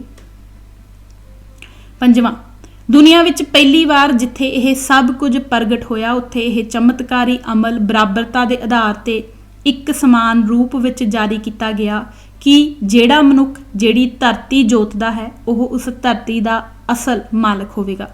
ਇੰਜ ਮੁਜਾਰੇ ਅਤੇ ਗੁਲਾਮਾਂ ਨੂੰ ਇੱਕ ਸਮਾਨ ਸ਼ਹਿਰੀ ਬਣਾ ਕੇ ਉਹਨਾਂ ਨੂੰ ਆਪੋ ਆਪਣੀ ਧਰਤੀ ਦਾ ਅਸਲ ਮਾਲਕ ਅਤੇ ਆਪਣੀ ਮਿਹਨਤ ਅਤੇ ਉਜਰਤ ਦਾ ਹੱਕਦਾਰ ਬਣਾਇਆ ਗਿਆ। ਨਾਨਕਸ਼ਾਹੀ ਖਾਲਿਸਤਾਨੀ ਪ੍ਰਣਾਲੀ ਤੋਂ ਪਹਿਲਾਂ ਅਜਿਹਾ ਦੁਨੀਆ ਵਿੱਚ ਕਿਤੇ ਵੀ ਨਹੀਂ ਸੀ। ਛੇਵਾਂ, ਪੂਰੀ ਦੁਨੀਆ ਵਿੱਚ ਜ਼ਿਮੀਂਦਾਰਾਂ ਤੇ ਜ਼ਗੀਰਦਾਰੀ ਪ੍ਰਥਾ ਲਾਗੂ ਸੀ ਤੇ ਬਾਬਾ ਬੰਦਾ ਸਿੰਘ ਬਹਾਦਰ ਨੇ ਖਾਲਸੇ ਦੇ ਪਹਿਲੇ ਦਰਬਾਰ ਵਿੱਚ ਸੰਸਦੀ ਵਿਧਾਨਕਤਾ ਨੂੰ ਅਪਣਾਉਂਦੇ ਹੋਏ ਇਸ ਪ੍ਰਥਾ ਦਾ ਹਮੇਸ਼ਾ ਲਈ ਅੰਤ ਕਰ ਦਿੱਤਾ। ਸੱਤਵਾਂ, ਨਾਨਕਸ਼ਾਹੀ ਖਾਲਿਸਤਾਨੀ ਪਰੰਪਰਾ ਦੀ ਬੁਨਿਆਦ ਖਾਲਿਸਤਾਈ ਨਾਲ ਓਤ-ਪੋਤ ਸੰਸਦ ਦਰਬਾਰੇ ਖਾਲਸਾ ਨੇ 1710 ਵਿੱਚ ਸਰਕਾਰੇ ਖਾਲਸਾ ਦੇ ਹੁਕਮ ਰਾਹੀਂ ਸਾਮੰਤਵਾਦੀ ਰਜਵਾੜਾ ਸ਼ਾਹੀ ਦੇ ਹਮੇਸ਼ਾ ਲਈ ਖਾਤਮੇ ਤੇ ਧਰੀ ਗਈ। ਇੰਜ ਧਰਮ ਆਧਾਰਿਤ ਰੂੜੀਵਾਦਤਾ, ਪਿਤਰ ਪੁਰਖੀ ਰਾਜਸ਼ਾਹੀ ਅਤੇ ਤਾਨਾਸ਼ਾਹੀ ਨਿਰੰਕੁਸ਼ ਬਾਦਸ਼ਾਹੀ ਦਾ ਖਾਤਮਾ ਕਰਕੇ ਸੰਸਦੀ ਲੋਕਤੰਤਰ ਦੀ ਸੱਤਾ ਦੀ ਬਹਾਲੀ ਆਰੰਭ ਹੋਈ। ਅੱਠਵਾਂ, ਦਰਬਾਰੇ ਖਾਲਸਾ ਦੀ ਇਸ ਸੰਸਦ ਨੇ ਲੋਕ ਹਿੱਤਾਂ ਦੇ ਅਲੰਬਰਦਾਰ ਬਣ ਮਾਨਵ ਹਿੱਤਕਾਰੀ ਅਤੇ ਪਹਿਲੀ ਵਾਰ ਮਾਨਵ ਰੱਖਿਅਕ ਕੰਮਾਂ ਦੇ ਕਿਰਦਾਰ ਦਾ ਤੇ ਰਾਜਸੀ ਸ਼ਕਤੀ ਦੀ ਇਸ ਹਿੱਤ ਲੋਕ ਹਿੱਤਕਾਰੀ ਮਨੁੱਖ ਰੱਖਿਅਕ ਬੁਨਿਆਦ ਦਾ ਸੁਭਾਗ ਲੋਕਾਂ ਤੱਕ ਖਾਲਸੇ ਨੇ ਆਪਣੀ ਸਲਤਨਤ ਰਾਹੀਂ ਪਹੁੰਚਾਇਆ। ਸੱਤਾ ਨੂੰ ਲੋਕ ਕਲਿਆਣਕਾਰੀ ਆਧਾਰ ਦਿੱਤਾ। ਇਸ ਰਾਜ ਦਾ ਨਿਸ਼ਾਨਾ ਅਤੇ ਰਾਜ ਭਾਗ ਦਾ ਸਰਬ ਉੱਤਮ ਕੰਮ ਇਹ ਨਿਰਧਾਰਿਤ ਕੀਤਾ ਗਿਆ। ਹੁਣ ਹੁਕਮ ਹੋਆ ਮਿਹਰਬਾਨ ਦਾ, ਪੈ ਕੋਏ ਨਾ ਕਿਸੇ ਰੰਝਾਵ ਦਾ, ਸਭ ਸੁਖਾਲੀ ਵੁੱਠੀਆਂ, ਇਹ ਹੋਆ ਹਲੇਮੀ ਰਾਜ ਜੀਓ। 9ਵਾਂ, 27 ਮਈ 1710 ਦੀ ਦਰਬਾਰੇ ਖਾਲਸਾ ਦੀ ਇਹ ਸੰਸਦ ਦੁਨੀਆ ਭਰ ਵਿੱਚ ਲੋਕਤੰਤਰੀ ਲੋਕ ਕ੍ਰਾਂਤੀ ਪੀਪਲ ਰੈਵੋਲੂਸ਼ਨ ਨੂੰ ਜਨਮ ਦਿੱਤਾ। ਇੰਜ ਅਸਲ ਵਿੱਚ 27 ਮਈ 1710 ਨੂੰ ਸੱਤਾ ਦੀਆਂ ਸਾਰੀਆਂ ਹੀ ਸ਼ਕਤੀਆਂ ਲੋਕਾਂ ਦੇ ਚੁਣੇ ਹੋਏ ਦਰਬਾਰੇ ਖਾਲਸਾ ਦੇ ਹੱਥ ਵਿੱਚ ਸੌਂਪ ਦਿੱਤੀਆਂ ਗਈਆਂ। ਇਹ ਅਮਲ ਦੁਨੀਆ ਵਿੱਚ ਪਹਿਲੀ ਵਾਰ ਅਮਲੀ ਅਤੇ ਵਿਹਾਰਕ ਤੌਰ ਤੇ ਖਾਲਸੇ ਰਾਹੀਂ ਸਰਹੰਦ ਦੀ ਧਰਤੀ ਤੇ ਅਪਣਾਇਆ ਗਿਆ। 10ਵਾਂ, ਖੇਤ ਮਜ਼ਦੂਰਾਂ ਨੂੰ ਸੁਤੰਤਰਤਾ ਦਿੱਤੀ ਗਈ ਅਤੇ ਬੰਧੂਆ ਮਜ਼ਦੂਰੀ ਦੀ ਪ੍ਰਥਾ ਦੀ ਕਬਰ ਖੋਦ ਕੇ ਇਸ ਨੂੰ ਪੰਜਾਬ ਦੀ ਧਰਤੀ ਵਿੱਚੋਂ ਦਫਨ ਕਰ ਦਿੱਤਾ ਗਿਆ। ਆਪਣੀ ਕਮਾਈ ਆਪਣੇ ਪਾਸ ਰੱਖਣ ਦਾ ਅਧਿਕਾਰ ਦਿੱਤਾ ਗਿਆ ਜੋ ਕਿ ਪਹਿਲਾਂ ਕਿਸੇ ਵੀ ਖੇਤ ਜੋਤਣ ਵਾਲੇ ਪਾਸ ਨਹੀਂ ਸੀ। ਇੰਜ ਸਾਰੇ ਹੀ ਜ਼ਮੀਨੀ ਅਧਿਕਾਰ ਅਤੇ ਜ਼ਮੀਨਾਂ ਦੇ ਪਟੇਵਾਹੀ ਕਰਨ ਵਾਲਿਆਂ ਦੇ ਸਪੁਰਦ ਕਰ ਦਿੱਤੇ ਗਏ ਤੇ ਪੰਜਾਬ ਦੇ ਜੱਟ ਜ਼ਿਮੀਂਦਾਰ ਅਤੇ ਸਰਦਾਰ ਬਣ ਗਏ। ਵਰਤਮਾਨ ਵਿੱਚ ਜਿੰਨੀ ਵੀ ਜੱਟ ਜ਼ਿਮੀਂਦਾਰੀ ਹੈ ਉਸ ਦੇ ਪਾਸ ਜਾਇਦਾਦੀ ਹੱਕ ਨਾਨਕਸ਼ਾਹੀ ਖਾਲਿਸਤਾਨੀ ਪ੍ਰਣਾਲੀ ਦੀ ਇਸੇ ਰਾਜ ਸੱਤਾ ਰਾਹੀਂ ਹੀ ਆਏ ਹਨ। ਇੰਜ ਕਿਰਤ ਦੀ ਸੁਤੰਤਰਤਾ ਦਾ ਅਧਿਕਾਰ ਅਤੇ ਕਿਰਤ ਦੀ ਕਮਾਈ ਨੂੰ ਆਪਣੇ ਪਾਸ ਰੱਖਣ ਦਾ ਅਧਿਕਾਰ, ਜਿਸ ਨੂੰ ਆਰਥਿਕ ਸੁਤੰਤਰਤਾ ਦਾ ਨਾਮ ਦਿੱਤਾ ਜਾਂਦਾ ਹੈ, ਇਹ ਪੰਥ ਦੇ ਦਰਬਾਰੇ ਖਾਲਸਾ ਨੇ ਸਥਾਪਿਤ ਕੀਤਾ ਹੈ। 11ਵਾਂ, ਹੋਰ ਧਰਮਾਂ ਦੇ ਘੱਟ ਗਿਣਤੀ ਲੋਕਾਂ ਨੂੰ ਖਾਲਿਸਤਾਈ ਸਿਧਾਂਤ ਅਤੇ ਫਲਸਫੇ ਅੰਦਰ ਸਰਕਾਰੇ ਖਾਲਸਾ ਨੇ ਰਾਜ ਸੱਤਾ ਵਿੱਚ ਬਰਾਬਰਤਾ ਦਿੱਤੀ ਅਤੇ ਫੌਜ ਵਿੱਚ ਭਰਤੀ ਦਿੱਤੀ ਅਤੇ ਕਿਸੇ ਵੀ ਤਰ੍ਹਾਂ ਦੇ ਵਿਤਕਰੇ ਤੋਂ ਸੁਤੰਤਰ ਪ੍ਰਫੁੱਲਤਾ ਲਈ ਆਜ਼ਾਦਾਨਾ ਵਾਤਾਵਰਣ ਦਾ ਨਿਰਮਾਣ ਕੀਤਾ।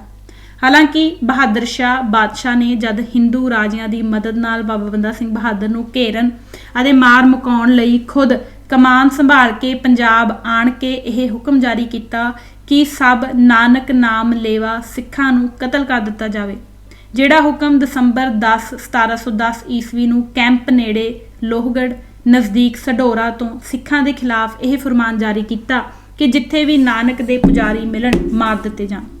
ਅਸਲੀ ਅੱਖਰ ਇਹ ਹਨ ਜੋ ਕਿ ਫਾਰਸੀ ਵਿੱਚ ਲਿਖੇ ਹਨ। ਇਸ ਦੇ ਬਾਵਜੂਦ ਵੀ ਸਿੱਖ ਗਣਰਾਜ ਵਿੱਚ ਮੁਸਲਮਾਨਾਂ ਨਾਲ ਕੋਈ ਵੈਰ ਨਹੀਂ ਰੱਖਿਆ ਗਿਆ। ਸਮਕਾਲੀ ਅਖਬਾਰ ਇਸ ਦਾ ਸਪਸ਼ਟ ਪ੍ਰਮਾਣ ਇੰਜ ਦਿੰਦਾ ਹੈ। ਇਹਨਾਂ ਫਾਰਸੀ ਦੇ ਅਸਲ ਅੱਖਰਾਂ ਦਾ ਉਲਥਾ ਇੰਜ ਹੈ। ਅਖਬਾਰੇ ਦਰਬਾਰੇ ਮੌਲਾ ਦੀ ਇੱਕ ਰਿਪੋਰਟ ਵਿੱਚ ਤਾਂ ਸਪਸ਼ਟ ਦਰਜ ਹੈ ਕਿ 28 ਅਪ੍ਰੈਲ 1711 21 ਰੱਬੀ ਅਵਲ ਨੂੰ ਹਿਦਾਇਤੁੱਲਾ ਖਾਨ ਰਾਹੀਂ ਭਗਵਤੀ ਦਾਸ ਹਰਕਾਰੇ ਦਾ ਖਬਰਾਂ ਦਾ ਪਰਚਾ ਜੋ ਬਾਦਸ਼ਾਹ ਦੀ ਦ੍ਰਿਸ਼ਟੀਗੋਚਰ ਹੋਇਆ, ਉਸ ਵਿੱਚ ਲਿਖਿਆ ਹੋਇਆ ਸੀ, ਨਾਨਕ ਪੂਜ ਬੰਦਾ ਸਿੰਘ ਦਾ 19 ਤਾਰੀਖ 26 ਅਪ੍ਰੈਲ ਤੱਕ ਡੇਰਾ ਕਲਾਨੌਰ ਦੇ ਕਸਬੇ ਵਿੱਚ ਸੀ। ਉਸਨੇ ਬਚਨ ਦਿੱਤਾ ਅਤੇ ਇਕਰਾਰ ਕੀਤਾ ਹੈ ਕਿ ਉਹ ਮੁਸਲਮਾਨਾਂ ਨੂੰ ਕੋਈ ਦੁੱਖ ਨਹੀਂ ਦੇਵੇਗਾ। ਚੁਨਾਚੀ ਜੋ ਵੀ ਕੋਈ ਮੁਸਲਮਾਨ ਉਸ ਕੋਲ ਜਾਂਦਾ ਹੈ, ਉਹ ਬੰਦਾ ਸਿੰਘ ਉਸ ਦੀ ਦਿਹਾੜੀ ਤੇ ਤਨਖਾਹ ਨਿਯਤ ਕਰਕੇ ਉਸ ਦਾ ਪੂਰਾ ਧਿਆਨ ਰੱਖਦਾ ਹੈ ਅਤੇ ਉਸ ਨੇ ਆਗਿਆ ਦੇ ਦਿੱਤੀ ਹੋਈ ਹੈ ਕਿ ਮੁਸਲਮਾਨ ਨਮਾਜ਼ ਅਤੇ ਖੁਤਬਾ ਜਿਵੇਂ ਚਾਹਣ ਪੜ੍ਹਨ। ਚੁਨਾਚੀ 5000 ਮੁਸਲਮਾਨ ਉਸ ਦੇ ਸਾਥੀ ਬਣ ਗਏ ਹਨ ਅਤੇ ਸਿੰਘਾਂ ਦੀ ਫੌਜ ਵਿੱਚ ਬਾਂਗ ਅਤੇ ਨਮਾਜ਼ ਵੱਲੋਂ ਸੁੱਖ ਪਾ ਰਹੇ ਹਨ। 12ਵਾਂ, ਮਜ਼ਲੂਮ ਦੀ ਹਰ ਪੱਖੋਂ ਰੱਖਿਅਕ ਅਹਿਲਕਾਰ ਅਤੇ ਲੋਕ ਸੇਵਕ ਦੇ ਤੌਰ ਤੇ ਨੌਕਰਸ਼ਾਹੀ ਦੀ ਵਿਹਾਰਕ ਬਣਤਰ ਅਤੇ ਪ੍ਰਬੰਧਕੀ ਢਾਂਚੇ ਦਾ ਆਰੰਭ ਕਰ ਲੋਕ ਹਿਤਕਾਰੀ ਨਿਜ਼ਾਮ ਦੀ ਪ੍ਰਥਾ ਲਾਗੂ ਕੀਤੀ ਗਈ। 13ਵਾਂ, ਇੱਕ ਬਹੁਤ ਹੀ ਚਮਤਕਾਰੀ ਅਮਲ ਦਾ ਵਰਣਨ ਸਮਕਾਲੀ ਲਿਖਤਾਂ ਦੇ ਆਧਾਰ ਤੇ ਅੰਗਰੇਜ਼ ਲਿਖਾਰੀ ਸ਼੍ਰੀ ਵਿਲੀਅਮ ਅਰਵਿਨ ਸਿੱਖਾਂ ਦੇ ਕਬਜ਼ੇ ਹੇਠ ਆਏ ਸਾਰੇ ਪਰਗਣਿਆਂ ਵਿੱਚ ਪੁਰਾਣੇ ਰਿਵਾਜਾਂ ਦਾ ਉਲਟ-ਪੁਲਟ ਹੋ ਜਾਣਾ ਹੈਰਾਨ ਕਰ ਦੇਣ ਵਾਲਾ ਤੇ ਵਿਹਾਰਕ ਤੌਰ ਤੇ ਮੁਕੰਮਲ ਅਮਲ ਦੱਸਦੇ ਹੋਏ ਲਿਖਦਾ ਹੈ ਕਿ ਇੱਕ ਨੀਚ ਜਾਤੀ ਦਾ ਮਨੁੱਖ, ਜਿਸ ਨੂੰ ਹਿੰਦੁਸਤਾਨੀਆਂ ਦੇ ਖਿਆਲ ਵਿੱਚ ਅੱਤ ਨੀਵਾਂ ਸਮਝਿਆ ਜਾਂਦਾ ਹੈ, ਸਿਰਫ ਘਰ ਛੱਡ ਕੇ ਉਸ ਦਾ ਬਾਬਾ ਬੰਦਾ ਸਿੰਘ ਤੱਕ ਕੇਵਲ ਪਹੁੰਚਣਾ ਹੀ ਹੁੰਦਾ ਸੀ ਕਿ ਥੋੜੇ ਚਿਰ ਵਿੱਚ ਹੀ ਉਹ ਆਪਣੀ ਨਿਯੁਕਤੀਆਂ ਦਾ ਹੁਕਮ ਹੱਥੀਂ ਲੈ ਕੇ ਆਪਣੇ ਜਨਮ ਅਸਥਾਨ ਦਾ ਹਾਕਮ ਬਣ ਆਉਂਦਾ ਸੀ। ਜਦੋਂ ਉਹ ਆਪਣੀ ਸਰਹੱਦ ਉੱਤੇ ਪੈਰ ਆ ਧਰਦਾ, ਉੱਚੇ ਜਨਮ ਵਾਲੇ ਕੁਲੀਨ ਅਤੇ ਧਨਾੜ ਲੋਕ ਉਸ ਦਾ ਸਵਾਗਤ ਕਰਨ ਲਈ ਜਾਂਦੇ ਅਤੇ ਉਸ ਨੂੰ ਨਾਲ ਲਿਆਉਂਦੇ। ਇੰਜ ਸਰਕਾਰੇ ਖਾਲਸਾ ਤੋਂ ਮਿਲੇ ਨਿਯੁਕਤੀ ਪੱਤਰ ਤੋਂ ਬਾਅਦ ਕੀ ਮਜਾਲ ਕੋਈ ਉਸ ਦੀ ਹੁਕਮ ਅਦੂਲੀ ਕਰ ਸਕਦਾ। ਇਹ ਵਰਣਨ ਨਾਨਕਸ਼ਾਹੀ ਖਾਲਿਸਤਾਨੀ ਪ੍ਰਣਾਲੀ, ਵਿਵਸਥਾ, ਨਿਆਂ, ਸੱਤਾ ਅਤੇ ਪ੍ਰਬੰਧਕੀ ਨਿਜ਼ਾਮ ਦੀ ਉਹ ਸਿਖਰ ਹੈ ਜੋ ਵਰਤਮਾਨ ਵਿੱਚ ਵੀ ਦੁਨੀਆ ਭਰ ਦੇ ਮੁਲਕਾਂ ਨੂੰ ਖਾਲਿਸਤਾਨ ਅਪਣਾਉਣ ਹਿੱਤ ਇੱਕ ਵੱਡਾ ਪ੍ਰੇਰਨਾ ਸਰੋਤ ਬਣੀ ਖੜੀ ਹੈ। 14ਵਾਂ, ਜਿਵੇਂ ਵਰਤਮਾਨ ਵਿੱਚ ਭਾਰਤੀ ਲੋਕਤੰਤਰ ਦੇ ਅੰਦਰ ਨੌਕਰਸ਼ਾਹੀ ਤੰਤਰ, ਸੱਤਾ ਰਾਜਨੇਤਾ, ਸੰਤ ਮਾਫੀਆ, ਹਾਕਮ ਦੇ ਚੰਡਾਲ ਰੂਪ ਵਿੱਚ ਨਿਰੰਕੁਸ਼ ਸੰਵਿਧਾਨਕ ਤਾਨਾਸ਼ਾਹੀ ਤਾਕਤ ਦੀ ਕਾਨੂੰਨੀ ਸੁਰੱਖਿਆ ਧਾਰਨ ਕਰਕੇ ਸੱਤਾ ਦੇ ਚੌਧਰੀਆਂ ਨਾਲ ਮਿਲ ਲੋਕਾਈ ਦੀ ਕਮਾਈ ਅਤੇ ਪ੍ਰਫੁੱਲਤਾ ਨੂੰ ਭ੍ਰਿਸ਼ਟਤਾਈ ਨਾਲ ਖਤਮ ਕਰ ਰਿਹਾ ਹੈ, ਜਿਸ ਨੂੰ ਕਿ ਭਾਰਤ ਦਾ ਨਾਗਰਿਕ ਵੋਟ ਤੰਤਰ ਦੇ ਨਾਂ ਤੇ ਢਾਉਣ ਲਈ ਮਜਬੂਰ ਕਰ ਦਿੱਤਾ ਗਿਆ ਹੈ। ਠੀਕ ਇਸੇ ਤਰ੍ਹਾਂ ਹੀ ਬਾਬਾ ਬੰਦਾ ਸਿੰਘ ਬਹਾਦਰ ਦੇ ਸਮੇਂ ਕਾਲ ਵਿੱਚ ਸਹੀ ਉਲ ਅਖਬਾਰ ਦਾ ਕਰਤਾ ਲਿਖਦਾ ਹੈ ਕਿ ਬਾਦਸ਼ਾਹ ਦੇ ਵੇਲੇ ਹਰ ਉਹ ਆਦਮੀ ਜੋ ਪੁਰਾਣੇ ਸਮੇਂ ਤੋਂ ਕਈ ਪਰਗਣਿਆਂ ਦਾ ਮਾਲਕ ਚਲਾ ਆਉਂਦਾ ਸੀ, ਇਹ ਆਪਣੀ ਮਨਮਰਜ਼ੀ ਨਾਲ ਕਿਸਾਨਾਂ ਨੂੰ ਰੱਖ ਅਤੇ ਕੱਢ ਸਕਦਾ ਸੀ। ਇਹ ਜ਼ਿਮੀਂਦਾਰ ਕਹਾਉਂਦਾ ਸੀ। ਇਹ ਆਮ ਤੌਰ ਤੇ ਉਸ ਵੇਲੇ ਦੇ ਸਰਕਾਰੀ ਅਫਸਰ ਹੁੰਦੇ ਸਨ ਜੋ ਆਪਣੇ ਆਪ ਵਿੱਚ ਹੀ ਮਨਮੌਜੀ ਬਾਦਸ਼ਾਹਾਂ ਵਾਂਗ ਹੁੰਦੇ ਸਨ, ਜੋ ਕਿਸੇ ਦੀ ਘੱਟ ਹੀ ਪ੍ਰਵਾਹ ਕਰਦੇ ਸਨ। ਸਰਕਾਰੀ ਹਾਕਮ ਵੀ ਉਦੋਂ ਤੱਕ ਇਹਨਾਂ ਦੇ ਅੰਦਰੂਨੀ ਪ੍ਰਬੰਧ ਵਿੱਚ ਦਖਲ ਨਹੀਂ ਸੀ ਦਿੰਦੇ ਜਦੋਂ ਕਿ ਇਹ ਨਿਯਤ ਸਰਕਾਰੀ ਮਾਮਲਾ ਧਾਰਦੇ ਰਹਿੰਦੇ ਸਨ। ਸਰਕਾਰ ਇਸ ਗੱਲ ਦੀ ਪ੍ਰਵਾਹ ਹੀ ਨਹੀਂ ਕਰਦੀ ਸੀ ਕਿ ਇਹ ਲੋਕ ਆਪ ਕਿੰਨੀ ਅਤੇ ਕਿਵੇਂ ਉਗਰਾਹੀ ਕਰਦੇ ਹਨ। ਸਰਕਾਰੀ ਅਫਸਰਾਂ ਤੇ ਜ਼ਿਮੀਂਦਾਰਾਂ ਉੱਤੇ ਕੋਈ ਕੁੰਡਾ ਨਹੀਂ ਸੀ। ਇਹ ਆਮ ਲੋਕਾਂ ਨੂੰ ਆਪਣੀ ਨਿੱਜੀ ਜਾਇਦਾਦ ਦੇ ਤੌਰ ਤੇ ਵਰਤਦੇ ਅਤੇ ਭੋਗਦੇ ਸਨ। ਇਸ ਪ੍ਰਸ਼ਾਸਕੀ ਵਿਵਸਥਾ ਦੇ ਚੱਲਦਿਆਂ ਆਮ ਲੋਕਾਂ ਨੂੰ ਆਪਣੀ ਜ਼ਿੰਦਗੀ ਆਪਣੇ ਅਨੁਸਾਰ ਜੀਵਨ ਦਾ ਕੋਈ ਹੱਕ ਨਹੀਂ ਸੀ। ਸਦੀਆਂ ਤੋਂ ਚਲੇ ਆ ਰਹੇ ਅਜਿਹੇ ਨਿਜ਼ਾਮ ਨੂੰ ਹੀ ਵਰਤਮਾਨ ਤੱਕ ਲੋਕ ਭੋਗ ਰਹੇ ਹਨ। ਜ਼ਿਮੀਂਦਾਰਾਂ ਦੀ ਥਾਂ ਨਵ ਧਨਾਡਾ ਨੇ ਲੈ ਲਈ ਹੈ। ਅਮੀਰਾਂ ਦੀ ਥਾਂ ਮਾਫੀਆ ਨੇ, ਪਰਗਣਿਆਂ ਦੇ ਮਾਲਕਾਂ ਦੀ ਥਾਂ ਡੀਸੀ ਅਤੇ ਐਸਐਸਪੀ ਨੇ, ਉਗਰਾਹੀ ਕਰਨ ਵਾਲੇ ਸਿਪਾਹ ਸਲਾਰਾਂ ਦੀ ਥਾਂ ਐਸਐਚਓ ਜਾਂ ਥਾਣਿਆਂ ਨੇ ਅਤੇ ਵੱਡੀ ਖੋਰੀ ਮਾਲੀਆ ਉਗਰਾ ਕੇ ਦੇਣ ਦੀ ਪਟਵਾਰੀ, ਤਹਿਸੀਲਦਾਰ ਵਰਗੇ ਅਤੇ ਹੋਰ ਕਈ ਕਿਸਮ ਦੇ ਦਲਾਲਾਂ ਨੇ ਲੋਕਤੰਤਰੀ ਨਿਜ਼ਾਮ ਵਿੱਚ ਤਾਨਾਸ਼ਾਹੀ ਤੰਤਰ ਦੀ ਲੋਕਤੰਤਰੀ ਤਾਨਾਸ਼ਾਹੀ ਵਜੋਂ ਹਥਿਆ ਕੇ ਅਪਣਾ ਲਈ ਹੈ। ਬਾਬਾ ਬੰਦਾ ਸਿੰਘ ਬਹਾਦਰ ਦੀ ਅਗਵਾਈ ਵਿੱਚ ਸਰਕਾਰੇ ਖਾਲਸਾ ਨੇ ਜਿਹੜਾ ਖਾਸ ਕੰਮ ਕੀਤਾ ਸੀ, ਉਹ ਅਜਿਹੇ ਰਾਜ ਦੇ ਪ੍ਰਬੰਧਕੀ ਢਾਂਚੇ ਨੂੰ ਮੁੱਢ ਤੋਂ ਖਤਮ ਕਰਕੇ ਅਕਾਲ ਦੇ ਨਾਂ ਤੇ ਸੁਤੰਤਰ, ਪਾਰਦਰਸ਼ੀ ਅਤੇ ਖੁਦ ਲੋਕਾਂ ਵੱਲੋਂ ਚਲਾਏ ਮਾਨ ਅਨੁਸ਼ਾਸਨੀ ਸਰਕਾਰੀ ਨੌਕਰਸ਼ਾਹੀ ਲੋਕ ਸੇਵਕ ਦੇ ਰੂਪ ਵਿੱਚ ਅਮਲੀ ਤੌਰ ਤੇ ਬਦਲ ਦਿੱਤੀ ਸੀ। ਅਹਿਮ ਗੱਲ ਇਹੋ ਹੈ ਕਿ ਰਾਜ ਦੀ ਇਹ ਪ੍ਰਣਾਲੀ ਅਮਲੀ ਤੌਰ ਤੇ ਸਰਕਾਰੇ ਖਾਲਸਾ ਰਾਹੀਂ ਸਥਾਪਿਤ ਕੀਤੀ ਗਈ। ਇਸ ਦੀ ਗਵਾਹੀ 2 ਕੁ ਮਹੀਨਿਆਂ ਵਿੱਚ ਹੀ ਸਦੀਆਂ ਦੇ ਸਥਾਪਿਤ ਹੋਏ ਰਾਜ-ਕਾਜ ਅਤੇ ਦਸਤੂਰ ਨੂੰ ਬਦਲ ਕੇ ਰੱਖ ਦੇਣ ਦੀ ਸਮਰੱਥਾ ਦਾ ਪ੍ਰਗਟਾਵਾ ਸਮਕਾਲੀ ਲਿਖਤਾਂ ਦੇ ਆਧਾਰ ਤੇ ਹੀ ਸ਼੍ਰੀ ਵਿਲੀਅਮ ਅਰਵਿਨ ਦੇ ਹਵਾਲੇ ਨਾਲ ਡਾਕਟਰ ਗੰਡਾ ਸਿੰਘ ਆਪਣੀ ਪੁਸਤਕ ਬਾਬਾ ਬੰਦਾ ਸਿੰਘ ਬਹਾਦਰ ਵਿੱਚ ਲਿਖਦੇ ਹਨ। ਸਿੰਘਾਂ ਦਾ ਕੁਝ ਐਸਾ ਦਬਦਬਾ ਬੈਠਾ ਕਿ ਇਕੱਲੇ ਸਿੱਖ ਦੇ ਦਿਖਾਲੀ ਦੇ ਜਾਣ ਨਾਲ ਹੀ ਪੁਰਾਣੇ ਕਰਮਚਾਰੀਆਂ ਤੇ ਉਹਨਾਂ ਦੇ ਹਮਾਇਤੀਆਂ ਦੀ ਭੀੜ ਦੇ ਪ੍ਰਾਣ ਸੁੱਕਣ ਲੱਗ ਜਾਂਦੇ। ਮਾਮੂਲੀ ਸਿੰਘ ਵੀ ਆਪਣੇ ਆਪ ਨੂੰ ਵਾਹਿਗੁਰੂ ਦਾ ਵਰਸਾਇਆ ਹੋਇਆ ਹਾਕਮ ਬਣਨ ਦਾ ਹੱਕਦਾਰ ਸਮਝਦਾ ਸੀ। ਇਹ ਸਭ ਤੋਂ ਵੱਡੀ ਅਤੇ ਸ਼੍ਰੋਮਣੀ ਪ੍ਰਾਪਤੀ ਸਰਕਾਰੇ ਖਾਲਸਾ ਨੇ ਕੀਤੀ, ਜਿਸ ਰਾਹੀਂ ਹੁਣ ਸਿੱਖ ਆਪਣੇ ਆਪ ਨੂੰ ਸਲਤਨਤ ਦੇ ਪਾਤਸ਼ਾਹ ਵਜੋਂ ਸਮਝਣ ਅਤੇ ਮੰਨਣ ਲੱਗ ਪਏ ਸਨ।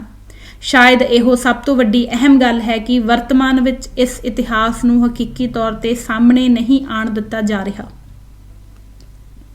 15ਵਾਂ, ਬਾਬਾ ਬੰਦਾ ਸਿੰਘ ਬਹਾਦਰ ਦੀ ਅਗਵਾਈ ਵਿੱਚ ਸਰਹੰਦ ਫਤਿਹ ਕਰਨ ਵਾਲੇ ਦਿਨ ਤੋਂ ਹੀ ਸਰਕਾਰੇ ਖਾਲਸਾ ਦੀ ਇੱਕ ਨਵੀਂ ਸੰਮਤ ਅਤੇ ਨਵਾਂ ਕੈਲੰਡਰ ਆਰੰਭ ਕੀਤਾ ਗਿਆ। ਲੋਹਗੜ੍ਹ ਨੂੰ ਆਪਣੀ ਰਾਜਧਾਨੀ ਘੋਸ਼ਿਤ ਕੀਤਾ ਗਿਆ, ਜਿੱਥੋਂ ਨਾਨਕਸ਼ਾਹੀ ਸਿੱਕਾ ਜਾਰੀ ਕੀਤਾ ਗਿਆ ਅਤੇ ਨਾਨਕਸ਼ਾਹੀ ਮੋਹਰਾਂ ਅਤੇ ਸਾਲ ਜਲੂਸ ਸਥਾਪਿਤ ਕੀਤੇ ਗਏ।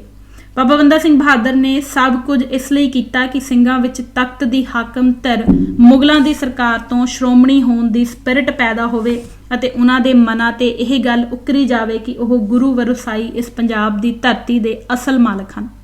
ਜੇ ਮੁਗਲ ਬਾਦਸ਼ਾਹਾਂ ਦੀ ਰਾਜਧਾਨੀ ਸਿੱਕੇ, ਮੋਹਰਾਂ ਅਤੇ ਹਿਜਰੀ ਸੰਮਤ ਸਨ ਜਲੂਸ ਹਨ, ਤਾਂ ਪੰਥ ਖਾਲਸੇ ਦੇ ਵੀ ਸਰਕਾਰੇ ਖਾਲਸਾ ਦੀ ਕਮਾਨ ਹੇਠਾਂ ਇਹੋ ਸਭ ਕੁਝ ਅਕਾਲ ਨਿਮਿਤ ਪ੍ਰਭੂ ਸੱਤਾ ਸੰਪੰਨ ਸੁਤੰਤਰ ਤੌਰ ਤੇ ਆਪਣੀ ਰਾਜਧਾਨੀ ਸਿੱਕੇ, ਮੋਹਰਾਂ ਸਨ ਜਲੂਸ ਗੁਰੂ ਨਾਨਕ ਗੁਰੂ ਗੋਬਿੰਦ ਸਿੰਘ ਦੀ ਬਖਸ਼ਿਸ਼ ਨਾਲ ਅਕਾਲ ਪੁਰਖ ਵਾਹਿਗੁਰੂ ਦੀ ਪਾਤਸ਼ਾਹੀ ਲਈ ਇਸ ਸੰਸਾਰ ਵਿੱਚ ਆਪਣੇ ਵੱਖਰੇ ਹਨ। ਇਹੋ ਪੰਥ ਖਾਲਸੇ ਦੀ ਅੱਡਰੀ ਵਿਲੱਖਣਤਾ ਹੈ ਜੋ 27 ਮਈ 1710 ਨੂੰ ਸਰਹੰਦ ਫਤਿਹ ਕਰਨ ਤੋਂ ਬਾਅਦ ਖਾਲਸੇ ਦੀ ਪਹਿਲੀ ਸੰਸਦ ਨੇ ਸਥਾਪਿਤ ਕੀਤੀ। ਇਹ ਸੰਸਾਰ ਦੇ ਇਤਿਹਾਸ ਵਿੱਚ ਇੱਕ ਅਦੁੱਤੀ ਮਿਸਾਲ ਹੈ। 16ਵਾਂ, ਬਾਬਾ ਬੰਦਾ ਸਿੰਘ ਬਹਾਦਰ ਦੇ ਸਮਕਾਲੀ ਵਿਸ਼ਵ ਵਿੱਚ ਬਾਦਸ਼ਾਹ ਆਪਣੇ ਨਾਂ ਤੇ ਰਾਜ ਕਰਦਾ ਸੀ ਅਤੇ ਨਿੱਜੀ ਨਾਂ ਤੇ ਸਿੱਕੇ, ਮੋਹਰਾਂ ਅਤੇ ਤਾਨਾਸ਼ਾਹੀ ਰਾਜਸ਼ਾਹੀ ਦੀ ਸੱਤਾ ਸਥਾਪਿਤ ਹੁੰਦੀ ਸੀ। ਕਰੰਸੀ ਅਤੇ ਦੇਸ਼ ਦੀ ਮੋਹਰ ਵਰਤਮਾਨ ਵਿੱਚ ਵੀ ਦੇਸ਼ਕਾਲੀ ਵਫਾਦਾਰੀ ਤੇ ਆਧਾਰਿਤ ਹੀ ਨਿਰਮਿਤ ਰਹਿੰਦੀ ਹੈ। ਵਿਸ਼ਵ ਵਿੱਚ ਪਹਿਲੀ ਵਾਰ ਬਾਬਾ ਬੰਦਾ ਸਿੰਘ ਬਹਾਦਰ ਨੇ ਇਸ ਦੇਸ਼ਕਾਲੀ ਨਿੱਜੀ ਰਾਜੇ ਦੇ ਨਾਮ ਤੇ, ਰਾਸ਼ਟਰ ਨਿਰਮਾਤਾਵਾਂ ਦੇ ਛਲੇਡੇ ਨਾਮ ਤੇ ਅਤੇ ਪਿਤਰਪੁਰਖੀ ਰਾਜ ਪ੍ਰਥਾ ਦਾ ਅੰਤ ਕਰਕੇ ਦੁਨੀਆ ਨੂੰ ਇੱਕ ਕ੍ਰਾਂਤੀਕਾਰੀ ਰਾਜ ਪ੍ਰਬੰਧ ਚਲਾਉਣ ਦਾ ਲੋਕ ਹਿਤਕਾਰੀ ਪ੍ਰਬੰਧਕੀ ਢੰਗ ਅਤੇ ਸੱਤਾ ਦਾ ਸਿੱਕੇਬੰਦ ਮੁਹਾਂਦਰਾ ਖਾਲਿਸਤਾਨੀ ਵਿਵਸਥਾ ਅਤੇ ਪ੍ਰਣਾਲੀ ਦੇ ਅਧੀਨ ਦਿੱਤਾ। ਬਾਬਾ ਬੰਦਾ ਸਿੰਘ ਨੇ ਇਸ ਨਿੱਜੀ ਤਾਨਾਸ਼ਾਹੀ ਰਾਜਸ਼ਾਹੀ ਦਾ ਹਮੇਸ਼ਾ ਲਈ ਅੰਤ ਕਰ ਦਿੱਤਾ ਅਤੇ ਉਸਨੇ ਬਤੌਰ ਖਾਲਸੇ ਦੇ ਲੋਕ ਨਾਇਕ ਰਾਜਨੇਤਾ ਦੇ ਤੌਰ ਤੇ ਸਮੁੱਚੀ ਸੱਤਾ ਦੀ ਅੰਤਮ ਸ਼ਕਤੀ ਸਰੋਤ ਅਕਾਲ ਪੁਰਖ ਵਿੱਚ ਨਿਯਤ ਅਤੇ ਪ੍ਰਵਾਨਿਤ ਕਰਕੇ ਰਾਜ ਦੀ ਬਹਾਲੀ, ਪ੍ਰਾਪਤੀ ਅਤੇ ਚਲਾਏਮਾਨਤਾ ਨਿੱਜੀ ਨਾਮ ਤੋਂ ਹਟਾ ਕੇ ਗੁਰੂ ਨਾਨਕ ਗੁਰੂ ਗੋਬਿੰਦ ਸਿੰਘ ਨਾਲ ਜੋੜਦੇ ਹੋਏ ਪਾਤਸ਼ਾਹੀ ਅਕਾਲ ਪੁਰਖ ਦੀ ਅਤੇ ਬਖਸ਼ਿਸ਼ ਗੁਰੂ ਨਾਨਕ ਗੁਰੂ ਗੋਬਿੰਦ ਸਿੰਘ ਦੀ ਤੇ ਫਤਿਹ ਖਾਲਸੇ ਦੀ ਵਿੱਚ ਬਦਲ ਦਿੱਤਾ। ਦੁਨੀਆ ਵਿੱਚ ਆਪਣੇ ਆਪ ਦੇ ਵਿੱਚ ਇਹ ਪਹਿਲੀ ਉਦਾਹਰਣ ਹੈ ਕਿ ਜਦੋਂ ਸੱਤਾ ਦਾ ਸਰੋਤ, ਸੱਤਾ ਦਾ ਪ੍ਰਬੰਧ, ਸੱਤਾ ਦਾ ਕੇਂਦਰ, ਸੱਤਾ ਦਾ ਹੁਕਮ, ਸੱਤਾ ਦਾ ਨਿਆਂ, ਸੱਤਾ ਦੀ ਵਿਵਸਥਾ, ਪ੍ਰਾਪਤੀ ਅਤੇ ਚਲਾਏਮਾਨਤਾ ਨੂੰ ਗੁਣਤੰਤਰੀ ਗਣਰਾਜ ਵਿੱਚ ਲੋਕਤੰਤਰੀ ਆਧਾਰ ਦਿੰਦੇ ਹੋਏ ਲੋਕਾਂ ਦੇ ਸਮੂਹ ਸੰਗਤ ਰੂਪੀ ਪੰਥ ਖਾਲਸੇ ਦੇ ਦਰਬਾਰ ਵਿੱਚ ਅੰਤਮ ਸ਼ਕਤੀ ਅਤੇ ਸਰੋਤ ਵਜੋਂ ਸਥਾਪਿਤ ਕਰ ਦਿੱਤੀ ਗਈ। ਅਜਿਹਾ ਸੰਸਾਰ ਵਿੱਚ ਪਹਿਲਾਂ ਕਦੇ ਵੀ ਨਹੀਂ ਸੀ ਹੋਇਆ। ਜੇ ਅਸੂਲੋਂ ਵੇਖਿਆ ਜਾਵੇ ਤਾਂ ਵਰਤਮਾਨ ਆਧੁਨਿਕ ਦੇਸ਼ਾਂ ਵਿੱਚ ਸਰਕਾਰਾਂ ਵੱਲੋਂ ਅਪਣਾਈ ਗਈ ਲੋਕਤੰਤਰੀ ਸੰਵਿਧਾਨਕ ਸਰਕਾਰਾਂ ਵਿੱਚ ਵੀ ਹਾਲੇ ਤੱਕ ਇਸ ਸਿਧਾਂਤ ਨੂੰ ਸੰਪੂਰਨ ਰੂਪ ਵਿੱਚ ਉਵੇਂ ਦੁਨੀਆ ਭਰ ਵਿੱਚ ਕਿਸੇ ਵੀ ਮੁਲਕ ਵਿੱਚ ਨਹੀਂ ਅਪਣਾਇਆ ਗਿਆ ਹੈ। ਜਿਵੇਂ ਵਰਤਮਾਨ ਵਿੱਚ ਗੁਲਾਮੀ ਦੀ ਹਾਲਤ ਵਿੱਚ ਵਿਚਰਦੇ ਹੋਏ ਵੀ ਪੰਥ ਖਾਲਸਾ ਆਪਣੇ ਅੰਦਰੂਨੀ ਢਾਂਚੇ ਵਿੱਚ ਪੰਥਕ ਤੌਰ ਤੇ ਆਪਣੀ ਆਤਮਾ ਵਿੱਚ ਜਿਉਂਦਾ ਹੋਇਆ ਨਿਭਾ ਰਿਹਾ ਹੈ। ਵਰਤਮਾਨ ਵਿੱਚ ਅਤੀਤ ਵਿੱਚ ਮਾਰੀਆਂ ਗਈਆਂ ਇਹੋ ਪੁਲਾਂਘਾਂ ਸਰਕਾਰੇ ਖਾਲਸਾ ਲਈ ਮਾਰਗਦਰਸ਼ਕ ਹਨ ਤੇ ਇਹੋ ਮੁੱਢਲੇ ਮੌਲਿਕ ਤੱਤ ਹਨ ਜੋ ਨਾਨਕਸ਼ਾਹੀ ਖਾਲਿਸਤਾਨੀ ਵਿਵਸਥਾ ਪ੍ਰਣਾਲੀ ਅਤੇ ਸੱਤਾ ਦੇ ਨਿਆਂ ਪੁਰਖ ਆਰਥਿਕ ਤੰਤਰ ਤੋਂ ਲੈ ਕੇ ਪ੍ਰਬੰਧਕੀ ਨਿਜ਼ਾਮ ਤੱਕ ਸਾਨੂੰ ਲਲਕਾਰਦੇ ਹਨ।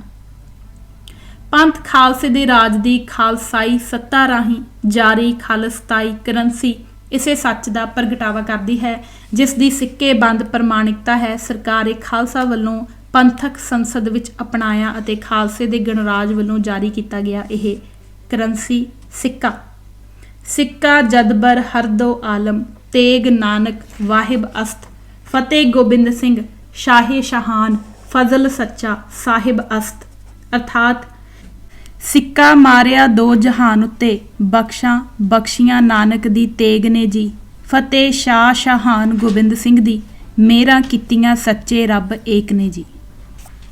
ਬਾਦਸ਼ਾਹੀ ਸਿੱਕਿਆਂ ਦੀ ਤਰ੍ਹਾਂ ਇਸ ਦੇ ਪਿਛਲੇ ਪਾਸੇ ਰਾਜਧਾਨੀ ਦੀ ਉਸਤਤ ਦੇ ਇਹ ਸ਼ਬਦ ਸਨ: ਜ਼ਰਬ ਬ ਆਮਨ ਦਹਿਰ ਮੁਸ਼ਵਰਤ ਸ਼ਹਿਰ ਜ਼ੀਨਤ ਤਖਤ ਮੁਬਾਰਕ ਬਖਤ, ਅਰਥਾਤ ਜਾਰੀ ਹੋਇਆ ਸੰਸਾਰ ਦੇ ਸ਼ਾਂਤੀ ਅਸਥਾਨ ਸ਼ਹਿਰਾਂ ਦੀ ਮੂਰਤ ਧਨ ਭਾਗੀ ਰਾਜਧਾਨੀ ਤੋਂ। ਇਹ ਸਨ ਸ਼ਬਦ ਜੋ ਲੋਹਗੜ੍ਹ ਦੀ ਰਾਜਧਾਨੀ ਤੋਂ ਸਰਕਾਰੇ ਦਰਬਾਰੇ ਖਾਲਸਾ ਦੀ ਪਾਤਸ਼ਾਹੀ ਦੇ ਲੋਕਤੰਤਰੀ ਗਣਰਾਜ ਦੀ ਸੰਸਦ ਦੇ ਫੈਸਲਿਆਂ ਰਾਹੀਂ ਬਾਬਾ ਬੰਦਾ ਸਿੰਘ ਬਹਾਦਰ ਵੱਲੋਂ ਸਥਾਪਿਤ ਖਾਲਸੇ ਦੀ ਪਾਤਸ਼ਾਹੀ ਦੀ ਉਸਤਤ ਵਿੱਚ ਵਰਤੇ ਗਏ ਸਨ। ਇਸ ਤੋਂ ਬਾਅਦ ਬਾਬਾ ਬੰਦਾ ਸਿੰਘ ਬਹਾਦਰ ਨੇ ਖਾਲਸੇ ਦੀ ਗਣਤੰਤਰੀ ਲੋਕਤੰਤਰੀ ਸਰਕਾਰ ਦੀ ਪਾਤਸ਼ਾਹੀ ਦੀ ਮੋਹਰ ਸਰਕਾਰੀ ਦਸਤਾਵੇਜ਼ਾਂ ਸਨਦਾਂ ਪਰਵਾਨਿਆਂ ਆਦਿ ਲਈ ਬਣਵਾਈ, ਜਿਸ ਦੇ ਇਹ ਸ਼ਬਦ ਉਕਰੇ ਗਏ ਸਨ: ਅਜ਼ਮਤ ਨਾਨਕ ਗੁਰੂ ਹਮ ਜ਼ਾਹਿਰੋ ਹਮ ਬਾਤਨ ਅਸਤ ਪਾਤਸ਼ਾਹੇ ਦੀਨੋ ਦੁਨੀਆ ਆਪ ਸੱਚਾ ਸਾਹਿਬ ਅਸਤ, ਅਰਥਾਤ ਗੁਰੂ ਨਾਨਕ ਦੀ ਵਡਿਆਈ ਹੈ ਬਾਹਰ ਅੰਦਰ ਸਾਰੇ, ਦੀਨ ਦੁਨੀ ਦਾ ਵਾਲੀ ਹੈ, ਉਹ ਆਪੇ ਰੱਬ ਸੱਚਾ ਰੇ। ਇਸ ਨੂੰ ਬਦਲ ਕੇ ਬਾਅਦ ਵਿੱਚ ਇਸ ਤਰ੍ਹਾਂ ਕਰ ਦਿੱਤਾ ਗਿਆ ਤੇ ਜਿੱਥੇ ਕਿਧਰੇ ਵੀ ਬੰਦਾ ਸਿੰਘ ਦੀਆਂ ਮੋਹਰਾਂ ਲੱਗੀਆਂ ਹੋਈਆਂ ਹਨ ਉਹਨਾਂ ਦੇ ਇਹ ਹੀ ਸ਼ਬਦ ਹਨ: ਦੇਗੋ ਤੇਗੋ ਫਤਿਹ ਓ ਨਸਰਤ ਬੇਦਰੰਗ ਯਾਫਤ ਅਜ ਨਾਨਕ ਗੁਰੂ ਗੋਬਿੰਦ ਸਿੰਘ, ਅਰਥਾਤ ਦੇਗ ਤੇਗ ਜਿੱਤ ਸੇਵ ਨਿਰਾਲਮ ਗੁਰੂ ਨਾਨਕ ਗੋਬਿੰਦ ਸਿੰਘ ਤੋਂ ਪਾਈ। ਇਹ ਸ਼ਬਦ ਸੰਪੂਰਨ ਤੌਰ ਤੇ ਨਾਨਕਸ਼ਾਹੀ ਖਾਲਸਤਾਈ ਦੀ ਰਾਜ ਸਮਾਜ ਦੀ ਸੱਭਿਅਤਾ ਅਤੇ ਸਰਕਾਰ ਦੀ ਤਾਸੀਰ ਨੂੰ ਪ੍ਰਗਟ ਕਰਦੀ ਹੈ, ਜਿਸ ਦਾ ਅਟੁੱਟ ਅੰਤਿਮ ਪ੍ਰਗਟਾ 10 ਸਿੱਖ ਪਾਤਸ਼ਾਹੀਆਂ ਦੀ ਜੀਵਨ ਕਾਲ ਰਾਹੀਂ ਸਥਾਪਿਤ ਮਰਿਆਦਾ ਅਤੇ ਉਹਨਾਂ ਦੀ ਇੱਛਾ ਆਸੀਸ ਨਾਲ ਮਿਲੀ ਅਕਾਲ ਨਮਿਤ ਖੁਦਾਈ ਖਿਦਮਤਗਾਰੀ ਦੀ ਸੱਤਾ ਦੀ ਪ੍ਰਾਪਤੀ ਹੈ, ਜਿਹੜੀ ਲੁਕਾਈ ਦੀ ਖਿਦਮਤਗਾਰੀ ਦੀ ਫਤਿਹਯਾਬੀ ਲਈ ਅਕਾਲ ਦੀ ਸੱਤਾ ਅਕਾਲ ਨਮਿਤ ਸਥਾਪਨਾ ਦੀ ਗਰੰਟੀ ਹੈ। 17ਵਾਂ ਇੰਜ ਸਰਕਾਰੇ ਖਾਲਸਾ ਦੀ ਰਾਜਧਾਨੀ ਲੋਹਗੜ੍ਹ ਡਾਕਟਰ ਗੰਡਾ ਸਿੰਘ ਦੇ ਅਨੁਸਾਰ ਬਾਬਾ ਬੰਦਾ ਸਿੰਘ ਬਹਾਦਰ ਵੱਲੋਂ ਜਾਰੀ ਸਿੱਕੇ ਦੇ ਦੂਜੇ ਪਾਸੇ ਵਿੱਚ ਉਕਰਨਾ ਜਾਰੀ ਹੋਇਆ ਸੰਸਾਰ ਦੇ ਸ਼ਾਂਤੀ ਅਸਥਾਨ ਸ਼ਹਿਰਾਂ ਦੀ ਮੂਰਤ ਧਨ ਭਾਗੀ ਰਾਜਧਾਨੀ ਤੋਂ ਆਪਣੇ ਆਪ 'ਚ ਸਾਬਤ ਕਰਦਾ ਹੈ ਕਿ ਨਾਨਕਸ਼ਾਹੀ ਖਾਲਿਸਤਾਨੀ ਰਾਜ ਪ੍ਰਣਾਲੀ ਦਾ ਮੁੱਖ ਨਿਸ਼ਾਨਾ ਹੀ ਸੰਸਾਰ ਵਿੱਚ ਸ਼ਾਂਤੀ ਦੀ ਬਹਾਲੀ ਹੈ, ਜੋ ਸਮਕਾਲੀ ਕਿਸੇ ਵੀ ਹਾਕਮ ਦਾ ਨਿਸ਼ਾਨਾ ਨਹੀਂ ਰਿਹਾ। ਇਹ ਗੁਰੂ ਗ੍ਰੰਥ ਸਾਹਿਬ ਜੀ ਦੇ ਉਸ ਆਦੇਸ਼ ਦੀ ਪੂਰਤੀ ਹੈ ਜੋ ਸਰਕਾਰੇ ਖਾਲਸਾ ਦੀ ਖਾਲਿਸਤਾਨੀ ਪ੍ਰਣਾਲੀ ਨਿਜ਼ਾਮ ਵਿਵਸਥਾ ਨਿਆਂ ਅਤੇ ਸਰਬ ਸਾਂਝੀਵਾਲਤਾ ਵਾਲੇ ਸਰਬੱਤ ਦੇ ਭਲੇ ਦੀ ਇਸ ਵਿਧਾਨਿਕਤਾ ਦੇ ਆਧਾਰ ਤੇ ਘੜੀ ਗਈ ਹੈ। ਤੇਰੇ ਹੁਕਮੇ ਸਾਵਣ ਆਇਆ ਮੈਂ ਸਤ ਕਾ ਹਲ ਜੋ ਆਇਆ ਨਾਉ ਬੀਜਣ ਲੱਗਾ ਆਸ ਕਰ ਹਰ ਬੋਹਲ ਬਖਸ਼ ਜਮਾਏ ਜਿਉ ਸੁਣ ਗੱਲਾ ਗੁਰ ਪਹਿ ਆਇਆ ਨਾਮ ਦਾਨ ਇਸਨਾਨ ਦਿਵਾਇਆ ਸਭ ਮੁਕਤ ਹੋਆ ਸੇ ਸਾਰੜਾ ਨਾਨਕ ਸੱਚੀ ਬੇੜੀ ਚਾੜ ਜਿਉ ਸਭ ਸ੍ਰਿਸ਼ਟ ਸੇਵੇ ਦਿਨ ਰਾਤ ਜਿਉ ਦੇ ਕੰਨ ਸੁਣੋ ਅਰਦਾਸ ਜਿਉ ਠੋਕ ਵਜਾਏ ਸਭ ਡਿੱਠੀਆਂ ਤੁਸ ਆਪੇ ਲयन ਛਡਾਏ ਜਿਉ ਹੁਣ ਹੁਕਮ ਹੋਆ ਮਿਹਰਵਾਨ ਦਾ ਪੈ ਕੋਈ ਨਾ ਕਿਸੇ ਰੰਝਾਵਦਾ ਸਭ ਸੁਖਾਲੀ ਬੁੱਠੀਆਂ ਇਹ ਹੋਆ ਹਲੇਮੀ ਰਾਜਿਓ ਝਿਮ ਝਿਮ ਅੰਮ੍ਰਿਤ ਵਰਸਦਾ ਬੋਲਾਇਆ ਬੋਲੀ ਖਸਮ ਦਾ ਬਹੁ ਮਾਣ ਕੀਆ ਤੁਧ ਉਪਰੇ ਤੂੰ ਆਪੇ ਪਾਇਓ ਥਾਈ ਜਿਓ। ਇਸ ਦਾ ਸੰਵਿਧਾਨਕ ਅਮਲ ਗੁਰਮਤ ਸਿੱਖ ਸੱਭਿਅਤਾ ਦੀ ਸਿਆਸੀ ਰੋਲ ਮਾਡਲ ਲਈ ਸ਼ਬਦ ਗੁਰੂ ਦੀ ਗੁਰਿਆਈ ਇੰਜ ਨੀਅਤ ਕਰਦੀ ਹੈ: ਬੇਗਮਪੁਰਾ ਸ਼ਹਿਰ ਕੋ ਨਾਉ ਦੁਖ ਅੰਦੋ ਨਹੀਂ ਤਹਿ ਠਾਓ ਨਾ ਤਸਵੀਸ ਖਿਰਾਜ ਨਾ ਮਾਲ ਖੌਫ ਨਾ ਖਤਾ ਨਾ ਤਰਸ ਜਵਾਲ ਅਬ ਮੋਹੇ ਖੂਬ ਵਤਨ ਗਹਿ ਪਾਈ ਊਹਾਂ ਖੈਰ ਸਦਾ ਮੇਰੇ ਭਾਈ ਰਹਾਓ ਕਾਇਮ ਦਾਇਮ ਸਦਾ ਪਾਤਸ਼ਾਹੀ ਦੋਮ ਨਾ ਸੇਮ 100 ਆਹੀ ਆਬਾਦਾਨ ਸਦਾ ਮਸ਼ਹੂਰ ਊਹਾਂ ਗਨੀ ਬਸੈ ਮਾਮੂਰ ਤਿਉਂ ਤਿਉਂ ਸੈਲ ਕਰੈ ਜਿਉ ਭਾਵੈ ਮਹਰਮ ਮਹਲ ਨਾ ਕੋ ਅਟਕਾਵੈ ਕਹਿ ਰਵਿਦਾਸ ਖਲਾਸ ਚੁਮਾਰਾ ਜੋ ਹਮ ਸਹਰੀ ਸਮੀਤ ਹਮਾਰਾ। ਖਾਲਸੇ ਦੀ ਇਸ ਸੰਸਦੀ ਪ੍ਰਣਾਲੀ ਦੇ ਰਾਜ ਖਾਲਿਸਤਾਨੀਅਤ ਦਾ ਸਦਾ ਕਾਇਮ ਰਹਿਣ ਵਾਲਾ ਆਧਾਰ ਗੁਰਬਾਣੀ ਦੇ ਇਸ ਸੰਕਲਪ ਵਿੱਚ ਨਿਰਧਾਰਿਤ ਕੀਤਾ ਗਿਆ। ਸ਼੍ਰੀ ਗੁਰੂ ਰਾਜ ਅਬਚਲ ਅਟਲ ਆਦ ਪੁਰਖ ਫਰਮਾਇਓ। ਗੁਰੂ ਗ੍ਰੰਥ ਸਾਹਿਬ ਜੀ ਫਰਮਾਉਂਦੇ ਹਨ, ਅਬਚਲ ਨਗਰੀ ਨਾਨਕ ਦੇਵ ਇਹ ਇਸ ਲਈ ਹੈ ਕਿਉਂਕਿ ਅਬਚਲ ਨੀਂਵ ਧਰੀ ਗੁਰੂ ਨਾਨਕ ਨਿਤ ਨਿਤ ਚੜ੍ਹੈ ਸਵਾਈ। ਅਕਾਲ ਦੀ ਇਸ ਸੱਤਾ ਦੀ ਨੀਂਹ ਹੀ ਅਕਾਲ ਨੇ ਖੁਦ ਪ੍ਰਭ ਅਬਚਲ ਨੀਂਵ ਉਸਾਰੀ ਹੈ। ਇਸ ਖਾਲਸਤਾਈਤਾ ਦਾ ਸੱਚ ਆਧਾਰ ਹੀ ਇਹ ਹੈ। ਏਕੋ ਸ਼ਬਦ ਏਕੋ ਪ੍ਰਭ ਵਰਤੈ, ਸਭ ਏਕਸ ਤੇ ਉਤਪਤ ਚਲੈ। ਇਹ ਰਾਜ ਸੱਤਾ ਦੀ ਸਥਾਈ ਨਿਰਭਉ ਨਿਰਵੈਰ ਬਣਤਰ ਹੈ ਕਿਉਂਕਿ ਇਹ ਅਕਾਲ ਵਰਸਾਈ ਬਣਤਰ ਹੈ। ਅਬਿਨਾਸੀ ਅਬਿਕਤ ਆਪੈ ਆਪ ਉਤਪਤ ਦੇ ਨਿਰਮਾਣਕਾਰੀ ਅਕਾਲ ਸੱਤਾ ਸਰੋਤ ਨਾਲ ਹੀ ਓਤਪੋਤ ਹੈ, ਜੋ ਸੱਚ ਨਿਰੰਕਾਰ ਦੇ ਘਰ ਦੀ ਕੁਦਰਤ ਦੇ ਨੇਮ ਲਈ ਹੁਕਮ ਰਜਾਈ ਚੱਲਣਾ ਦੇ ਵਿਧਾਨ ਵਿੱਚ ਪ੍ਰਬੰਧਕੀ ਨਿਜ਼ਾਮ ਦਾ ਪ੍ਰਣ ਹੈ। ਕਿਸੇ ਵੀ ਆਧੁਨਿਕ ਸੰਵਿਧਾਨ ਅਤੇ ਮੁਲਕ ਵਿੱਚ ਵੀ ਇਹ ਪਾਏਦਾਰ ਲੋਕ ਹਿੱਤਕਾਰੀ ਗੁਣਤੰਤਰੀ ਅਮਲ ਅੱਜ ਤੱਕ ਵਿਹਾਰਕ ਤੌਰ ਤੇ ਨਾ ਅਪਣਾਇਆ ਗਿਆ ਹੈ ਅਤੇ ਨਾ ਹੀ ਲਾਗੂ ਕੀਤਾ ਗਿਆ ਹੈ। ਪੰਥ ਖਾਲਸੇ ਨੂੰ ਇਹ ਸ਼੍ਰੋਮਣੀ ਬੜੋਤਰੀ ਹਾਸਲ ਹੈ। ਇਹ ਆਪਣੇ ਤੌਰ ਤੇ ਮੌਲਿਕ, ਖਾਸ ਅਤੇ ਸੰਪੂਰਨ ਰਾਜਨੀਤਿਕ ਬਣਤਰ ਸੀ ਜੋ ਰਾਜ ਪ੍ਰਬੰਧ ਹਿੱਤ ਰਾਜ ਦੇ ਸਾਰੇ ਅੰਗਾਂ ਅਤੇ ਹਿੱਸਿਆਂ ਤੇ ਵਿਧਾਨਕ ਤੌਰ ਤੇ ਲਾਗੂ ਕੀਤੀ ਗਈ। ਇਸ ਨੂੰ ਅਣਗੌਲਿਆਂ ਕਰਨਾ ਮਨੁੱਖਤਾ ਦੀ ਸੁਤੰਤਰਤਾ ਦੇ ਖਿਲਾਫ ਘੋਰ ਅਪਰਾਧ ਅਤੇ ਵੱਡਾ ਗੁਨਾਹ ਹੈ। ਇਸ ਨਵੀਂ ਰਾਜ ਬਣਤਰ ਦਾ ਹੀ ਨਾਮ ਹੈ ਨਾਨਕਸ਼ਾਹੀ ਖਾਲਿਸਤਾਨੀ ਪ੍ਰਣਾਲੀ ਵਿਵਸਥਾ, ਵਿਵਸਥਾਪਿਕਾ, ਨਿਆਂ, ਵਿਧੀ, ਵਿਧਾਨ ਅਤੇ ਪ੍ਰਬੰਧਕੀ ਨਿਜ਼ਾਮ, ਜਿਸ ਦਾ ਸਿਆਸੀ ਅਮਲ ਹੈ ਖਾਲਿਸਤਾਨ। ਇਹ ਖਾਲਸੇ ਦਾ ਖਾਲਿਸਤਾਨੀ ਰੋਲ ਮਾਡਲ ਹੈ ਜੋ ਸਿੱਖ ਸੱਭਿਅਤਾ ਨੇ ਵਿਕਸਿਤ ਕੀਤਾ ਹੈ।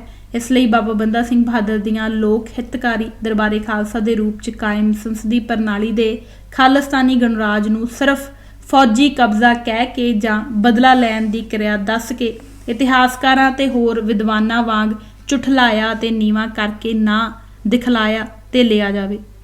ਇਸ ਨੂੰ ਸਿੱਖ ਸੱਭਿਅਤਾ ਦੇ ਸਿਆਸੀ ਰੋਲ ਮਾਡਲ ਦੀ ਅਮਲੀ ਪ੍ਰਵਾਹ ਦੀ ਕਾਇਮੀ ਦੇ ਤੌਰ ਤੇ ਪ੍ਰਵਾਨ ਕੀਤਾ ਜਾਵੇ। ਨੋਟ: ਇਸ ਕਿਤਾਬ ਵਿੱਚ ਨਕਸ਼ਾ ਦਿੱਤਾ ਗਿਆ ਹੈ ਜਿਹੜਾ ਕਿ ਤੁਸੀਂ ਵੀਡੀਓ ਵਿੱਚ ਦੇਖ ਸਕਦੇ ਹੋ। ਨਕਸ਼ਾ ਬਾਬਾ ਬੰਦਾ ਸਿੰਘ ਬਹਾਦਰ ਵੱਲੋਂ ਸਥਾਪਿਤ ਪਹਿਲੇ ਸਿੱਖ ਗਣਰਾਜ ਦਾ।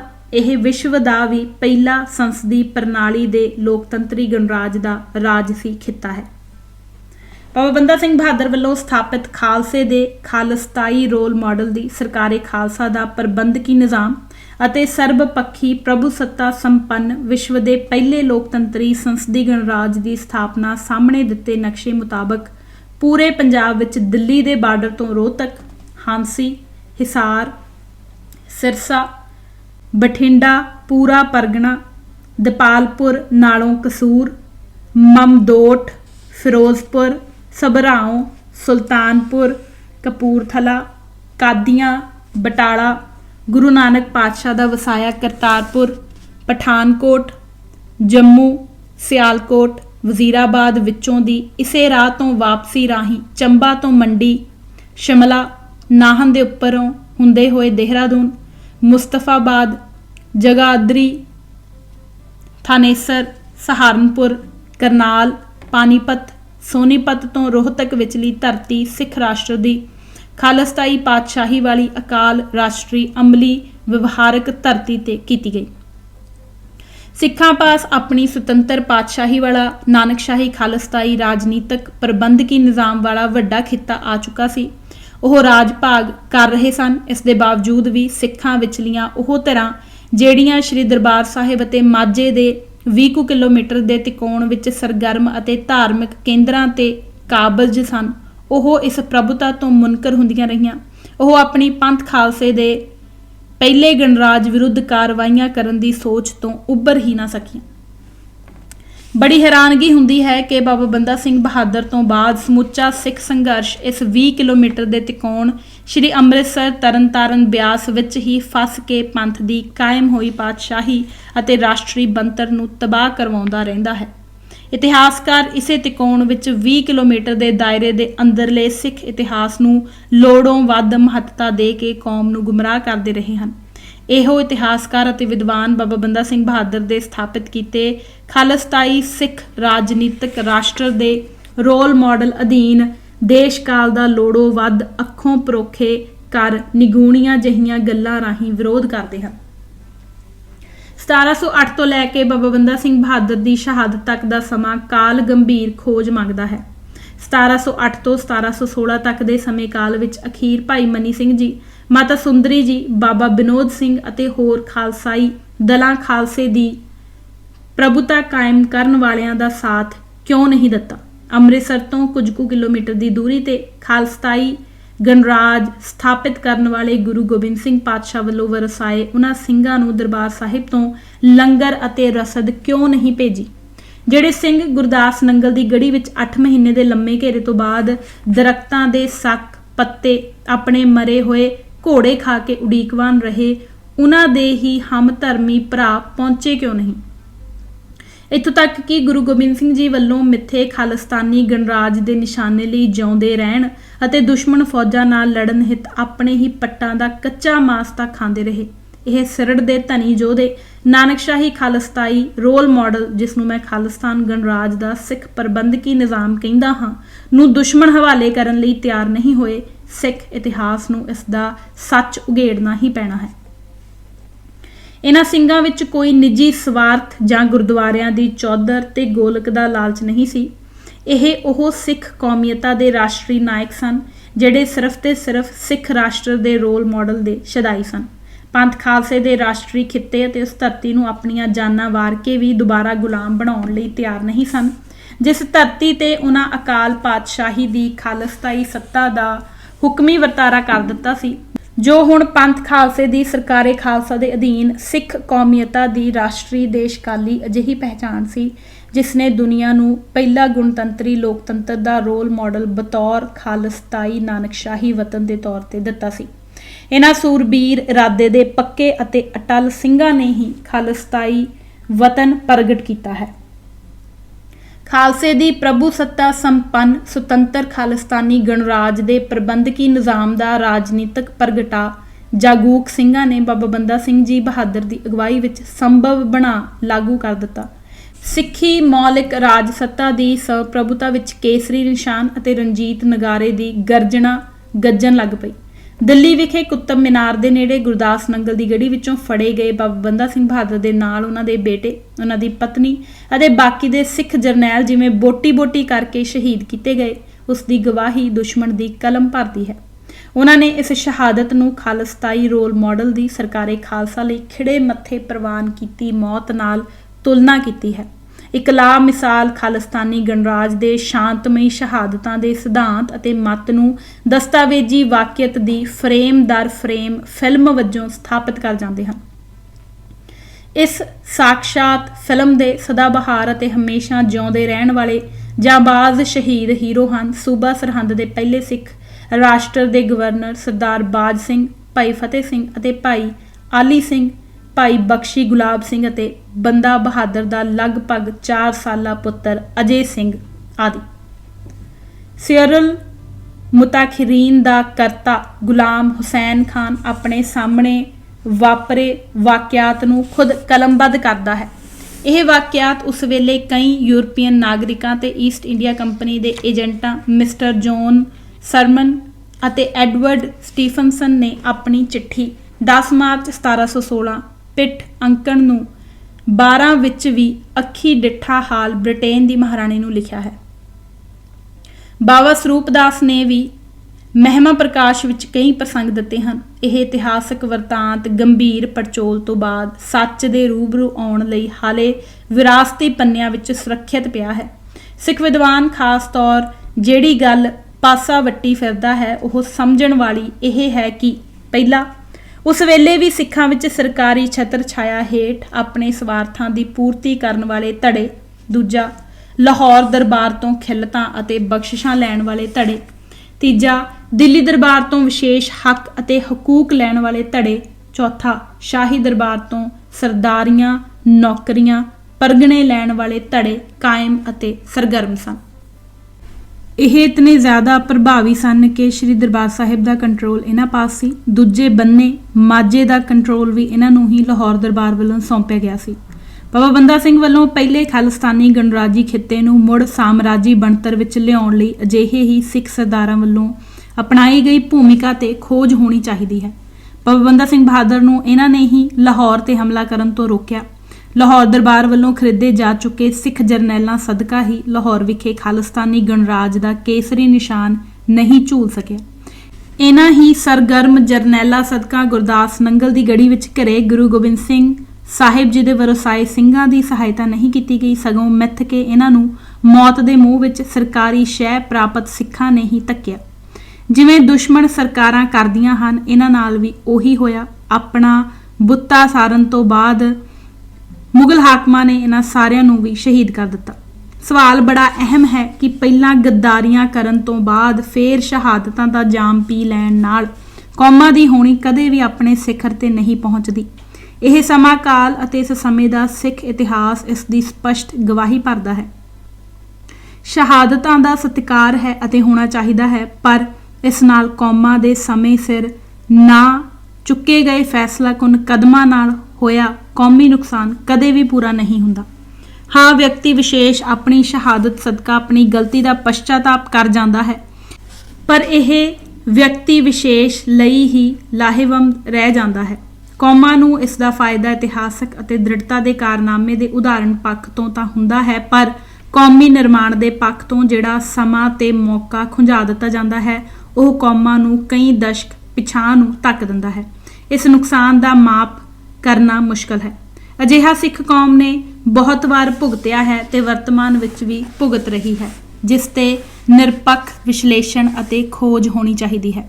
ਆਪਣੀ ਗਲਤੀ ਤੋਂ ਬਾਅਦ ਸ਼ਹਾਦਤਾਂ ਦਾ ਲਾਸਾਨੀ ਇਤਿਹਾਸ ਘੜਨ ਤੋਂ ਬਾਅਦ ਵੀ ਕੀ ਉਸ ਗੁਨਾਹ ਲਈ ਜਾਂ ਕੁਤਾਹੀ ਲਈ ਜ਼ਿੰਮੇਵਾਰੀਆਂ ਨਿਯਤ ਨਹੀਂ ਕੀਤੀਆਂ ਜਾਣੀਆਂ ਚਾਹੀਦੀਆਂ, ਜਿਨ੍ਹਾਂ ਖਾਤਰ ਬਾਬਾ ਬੰਦਾ ਸਿੰਘ ਬਹਾਦਰ ਅਤੇ ਉਹਨਾਂ ਨਾਲ ਦੇ ਸਿੰਘਾਂ ਨੂੰ ਲਾਹੌਰ ਉੱਪਰ ਹਮਲੇ ਤੋਂ ਰੋਕਿਆ ਗਿਆ ਤੇ ਆਪਣੀ ਮੌਤੇ ਮਰ ਜਾਣ ਲਈ ਮਜਬੂਰ ਕਰ ਦਿੱਤਾ ਗਿਆ। ਜਦਕਿ ਸ਼੍ਰੀ ਅੰਮ੍ਰਿਤਸਰ ਅਤੇ ਲਾਹੌਰ ਦੇ ਇਰਦ ਗਿਰਦ ਦੇ ਲਗਭਗ 20 ਕਿਲੋਮੀਟਰ ਦੇ ਤਿਕੋਣ ਵਿਚਲੇ ਸਮਰੱਥ ਸਿੱਖ ਅਗਰ ਬਾਬਾ ਬੰਦਾ ਸਿੰਘ ਬਹਾਦਰ ਨੂੰ ਉਸ ਵੱਲੋਂ ਮੰਗੀ ਸਹਾਇਤਾ ਪੁਜਾਉਂਦੇ ਤਾਂ ਲਾਹੌਰ ਸਮੇਤ ਪੰਜਾਬ ਦੀ ਸਿਆਸੀ ਰਾਜ ਸੱਤਾ ਦੀ ਬਣਤਰ, ਇਤਿਹਾਸ ਅਤੇ ਸੱਭਿਅਤਾ ਨਾਨਕਸ਼ਾਹੀ ਸਿੱਖ ਸੱਭਿਅਤਾ ਦੀ ਪ੍ਰਣਾਲੀ ਹੋ ਚੁੱਕੀ ਹੁੰਦੀ। ਸਿੱਖ ਇਤਿਹਾਸ, ਸਿੱਖ ਸੰਸਥਾਵਾਂ ਤੇ ਕਾਇਮ ਜ਼ਿੰਮੇਵਾਰ ਸ਼ਖਸੀਅਤਾਂ ਵੱਲੋਂ ਆਪਣੇ ਕਰਤਵਾਂ ਦੇ ਨਿਰਬਾਹ ਵਿੱਚ ਕੀਤੀਆਂ ਗਈਆਂ ਊਣਤਾਈਆਂ ਤੇ ਜਾਣਬੁੱਝ ਕੇ ਦੜ ਵੱਟਣ ਦੀਆਂ ਕਾਰਵਾਈਆਂ ਨੂੰ ਹਮੇਸ਼ਾ ਹੀ ਅਣਡਿੱਠ ਕਰਨ ਦੀ ਆਪਣੀ ਆਦਤ ਸਦਕਾ ਹੀ ਵਰਤਮਾਨ ਸੰਤਾਪ ਭੋਗ ਰਿਹਾ ਹੈ।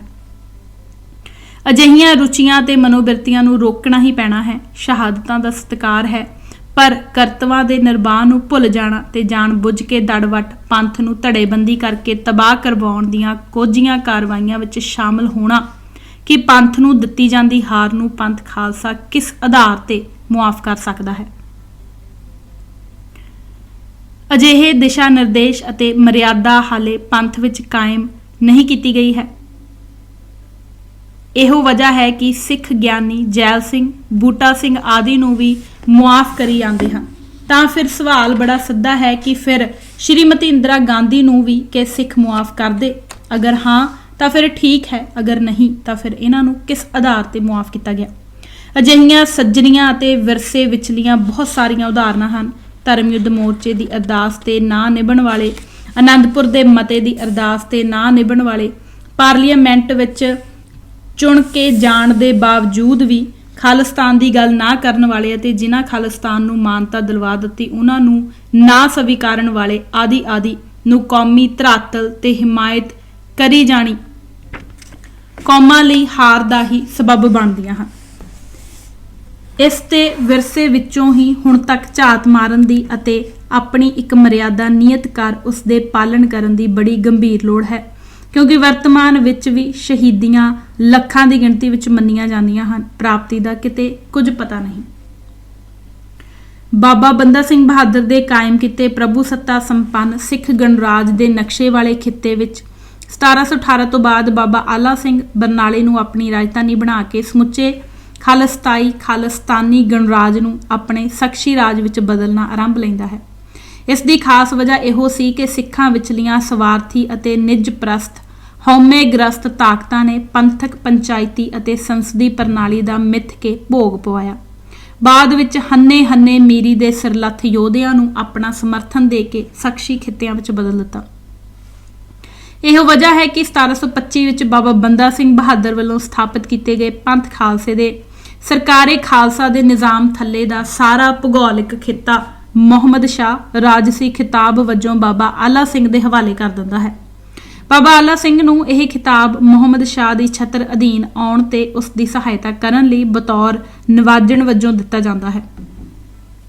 ਕਿਸੇ ਵੀ ਰਾਜਸੀ ਪ੍ਰਬੰਧ ਤੋਂ ਬਗੈਰ ਅਪ੍ਰਬੰਧ ਦੇ ਸ਼ਿਕਾਰ ਹੋ ਚੁੱਕੇ ਇਸ ਭੂਗੋਲਿਕ ਖਿੱਤੇ ਨੂੰ ਉਸਨੇ ਆਪਣੇ ਪ੍ਰਬੰਧ ਹੇਠਾਂ ਆਪਣੀ ਸੂਝ-ਬੂਝ ਨਾਲ ਅਤੇ ਮੁਗਲਾਂ ਦੇ ਸਹਿਯੋਗ ਨਾਲ ਸੰਭਾਲਿਆ।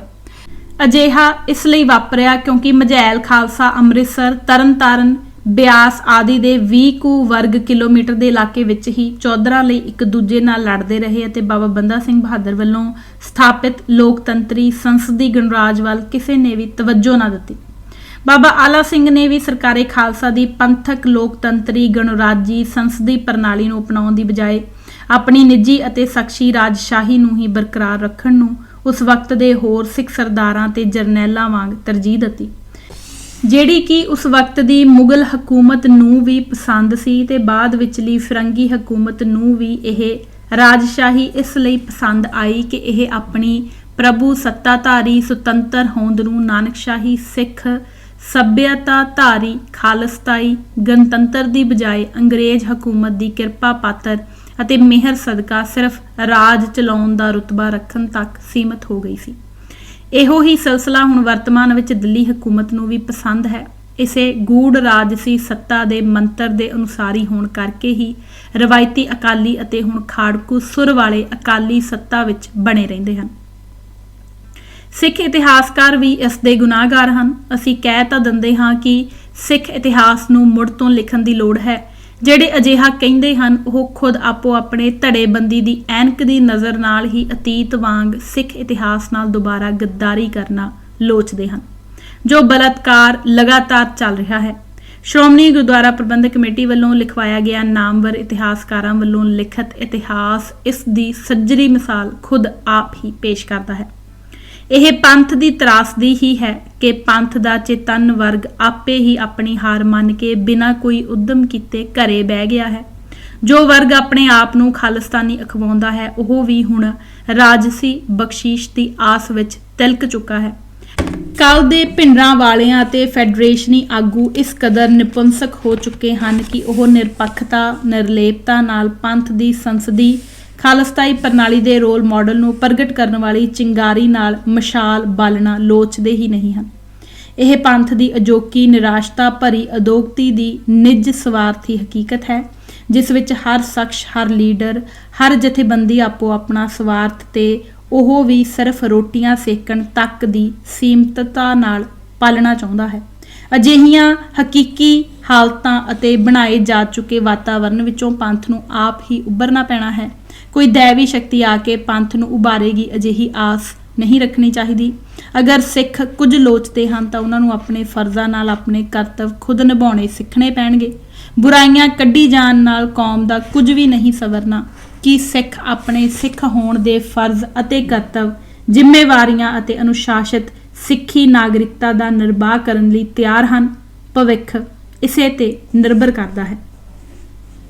ਸੋ ਅੱਜ ਅਸੀਂ ਇਹ ਕਿਤਾਬ ਪੰਨਾ ਨੰਬਰ 186 ਤੱਕ ਹੀ ਪੜ੍ਹਾਂਗੇ। ਹੋਈਆਂ ਭੁੱਲਾਂ ਚੁੱਕਾਂ ਲਈ ਮੈਂ ਹੱਥ ਜੋੜ ਕੇ ਮੁਆਫੀ ਮੰਗਦੀ ਹਾਂ। ਧੰਨਵਾਦ ਜੀ। ਵਾਹਿਗੁਰੂ ਜੀ ਕਾ ਖਾਲਸਾ, ਵਾਹਿਗੁਰੂ ਜੀ ਕੀ ਫਤਿਹ।